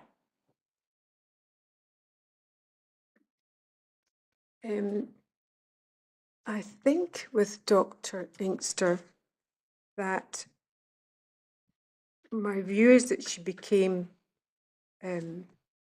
very identified with the hypothesis of the environment, and that drove the IMT potentially away from other areas that it should explore. And I wonder, I don't know, but I wonder, I think, and with Dr. Peters. Well, let's just stick with Dr. Inkster at the moment. Sorry, yes. And I think that led to a loss of perspective on where we should go with the IMT. And the danger of that is that you end up, if it's normal, and we think it was, but that, and I'm putting myself back there. What I wanted to know is I wanted the evidence to be looked at, because if it is normal background, then what happens is you start to take more abnormal reactions which have a greater impact on children. So that's great, but that wasn't the question I asked you, which was, Yeah, do you think that Dr. Inkster had a focus on proving herself right rather than a focus on the children? Yes, no. I'm not going to give you a yes, no. What I'm trying. I'm asking you for a yes, no, Yeah, because you've written it there in your statement. I can't give you a yes, no, though. Well, then, would you like to remove that sentence from your statement? No, I want to give. I want to say that I think the focus had become about the environment, and I think that led to a lack of focus on the children. I wouldn't go as far as to say that Dr. Inkster wasn't focused on patients, but I think the actions of which she took led to a lack of focus on the children. So you're accepting that she remained focused on the children, but there was more of a focus on the environment? I think the focus on the environment took away from the focus on the children. What's her duty as a doctor? Her duty of the doctor of She's required to act in the best interest of her patients. So I guess what we're maybe not being able to reach a conclusion here. My position is that the IMT focus degenerated, and it became about a focus on the environmental issue at the expense of an IMT looking at a broader spectrum of things, which it should do in order to ensure that you get the best outcome for patients. So that became skewed, and therefore, so I'm not sure I can quite answer the question. Well, I'll ask it again. Did Dr. Inkster make her primary focus, the primary interest? Start again. Was the focus of Dr. Inkster the best interest of her patients? I think that she would believe that, and I think she did have she was focused on patients. I believe that, but I think the actions that she took there did not lead to that outcome. So I'm kind of half agreeing with you, but I'm trying to prove. Well, I'm not expressing an opinion. I'm asking you because it's a very serious suggestion you're making. Yes. That a clinician, while in a serious position in your organisation, who you've kept in post for 3 years, was focused on proving herself right rather than focus on children. I'm giving you the opportunity to back that up. So I'm saying that the IMT, the way it went, was not focused on the best outcome for children, but I wouldn't go as far as to say that she was not focused on patients. Thank you. And we'll turn to Dr. Peters. Now, conscious, of course, that this is a question about the IMTs and the number of IMTs that she was attending is relatively low at this point because she's not doing any ICD sessions. So to what extent does this sentence refer to the conduct of Dr. Peters at IMTs? From what I'm aware, and I haven't been at the IMTs, from what I can tell, there was one IMT, which was the 14th of August one, which seemed to, the focus was on the hypothesis and on the environmental issue rather than a wider focus on children. So I don't believe at that point that the focus was on the getting the best for patients. It was more about, the focus was on the argument more than actually on what it should have been. So are you saying yes or no, that at that point in the IMT on the 14th of August, did Dr. Peters have as a primary focus the interests of the patients? Yes or no? I can't answer that because you'd need to ask her that. Well, but you've said it in your statement. You said that there was a view that it become more about proving themselves right than a focus on the children. Now, given that she's only at one IMT at that point, you weren't there. I think Do you feel you can say that about Dr. Peters? I think her primary focus at that point was on what she was brought there to do. So her primary focus, I think, was to, again, I've not read all the minutes of it, but her primary focus was there to put her point of view forward, to say that there was an issue with the environment, and I think the patient got left behind somewhere. So How yes. do you know that? Because that was part of the issue with the IMT, where it became quite dysfunctional. And you're right, I'm making an inference. I can't know that, but that's the way it appeared to me. Because are you relying on Dr. de Keestekker's investigation? Or just what people told you when they came back to the executive offices that afternoon? I'm relying on years of experience of working in the NHS and years of experience in my post, in that my job is to, I'm not there on every single instances where things are going awry, but I know when I see it, and I saw it there. Now, I can't say So you say you saw it there, but you weren't there. No, but I knew what was coming out of the IMT. I knew it was becoming very dysfunctional. Who reported that IMT to you, Dr. Armstrong? It was reported, well, we've been through this, I think. I know, the the chair didn't report that IMT to you, did she? No, but other people did. Professor Gibson didn't report that IMT to you, did she? I'm not sure where this is going. What I'm saying to you is, when you have these issues coming up, whether it's all of the names, you can go through the IMT membership and name them all, and I can say yes, no, yes, no. Well, you know, what I've got is I have got a view which is becoming more solidified over time, that we have a problem with this IMT. I'm not asking you about time, Dr. Armstrong. I'm asking a single question about one IMT on the 14th of August, the only one that Dr. Peters is attending at that point, which you're not present at. You have reports from 3 people, Professor Steele, Scott Davidson.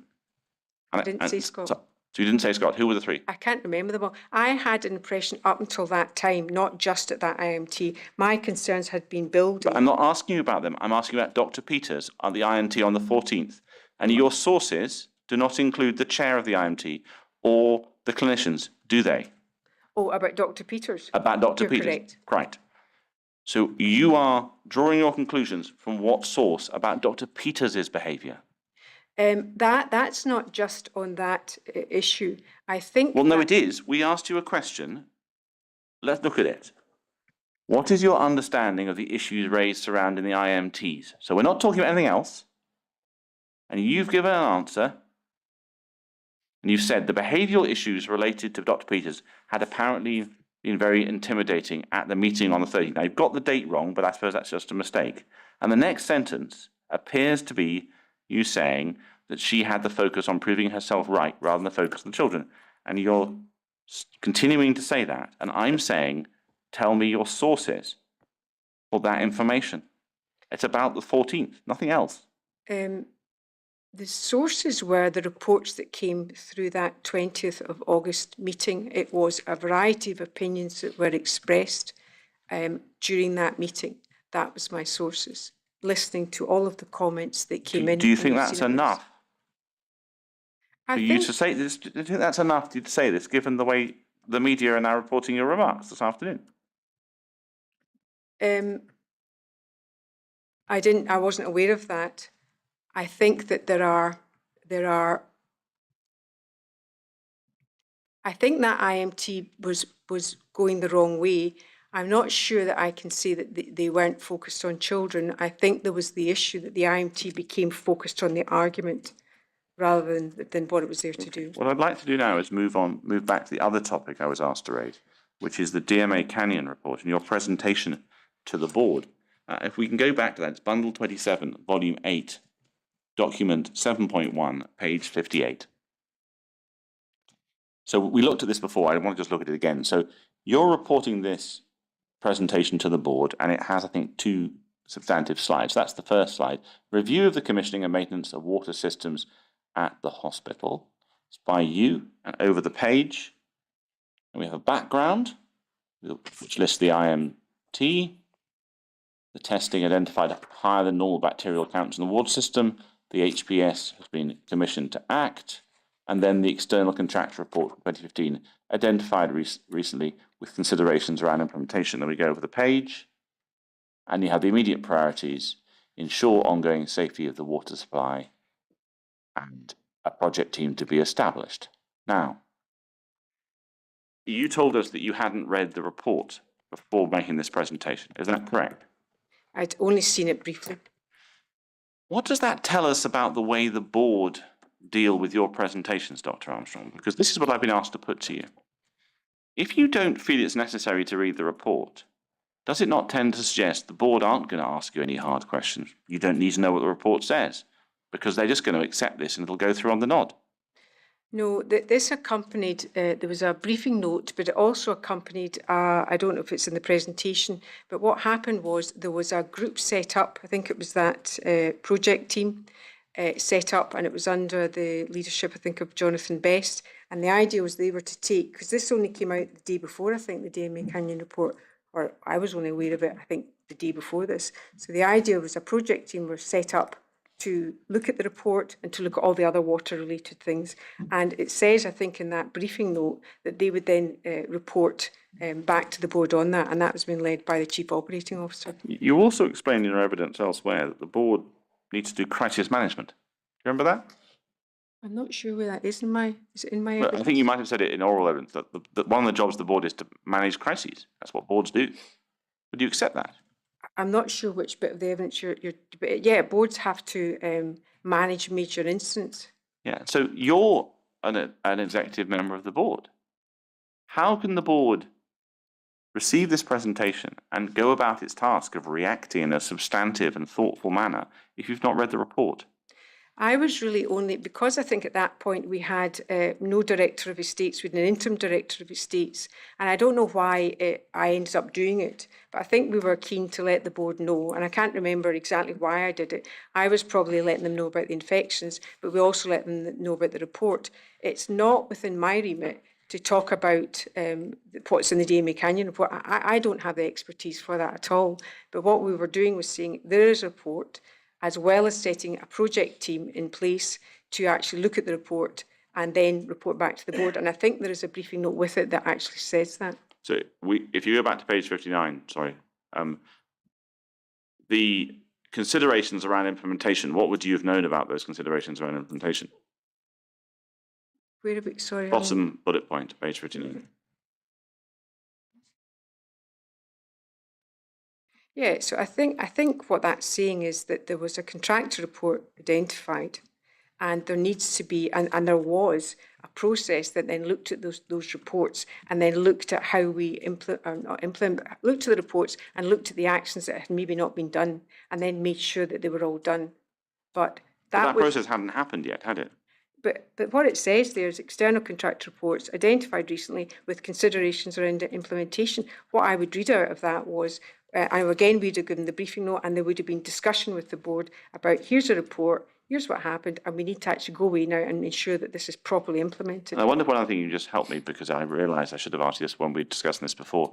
Mr. Walsh gave evidence that he ended up effectively running the project to react to the DMA Canyon report. Have I understood that right? What happened, again, it's in the briefing note, what happened was that there was a project team put together, and it was led by the Chief Operating Officer. And I think there was estates in it, and I think also that Mr. Walsh went into that team in order to support it. I wasn't involved in that team, but it was set up to do that, as well as, I think, to look at the other documents, but it's not something I was involved in. He gave the impression that he was running it. He received all the information and he organised it all. That's the way I heard his evidence. I don't know the answer to that. I think he was supporting it. I'm not sure he was running it. Thank you. I may have misunderstood.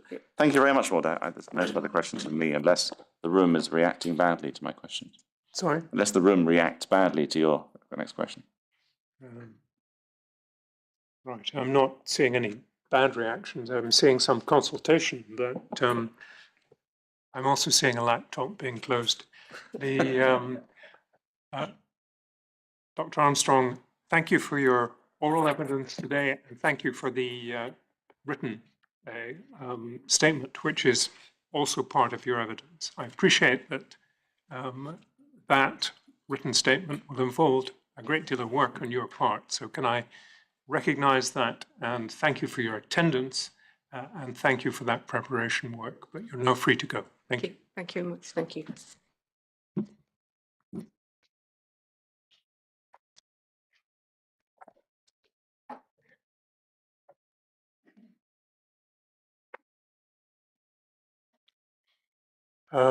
Now, as people will be aware, we're not sitting tomorrow. We're not sitting for 9 days until the Right. 22nd of October.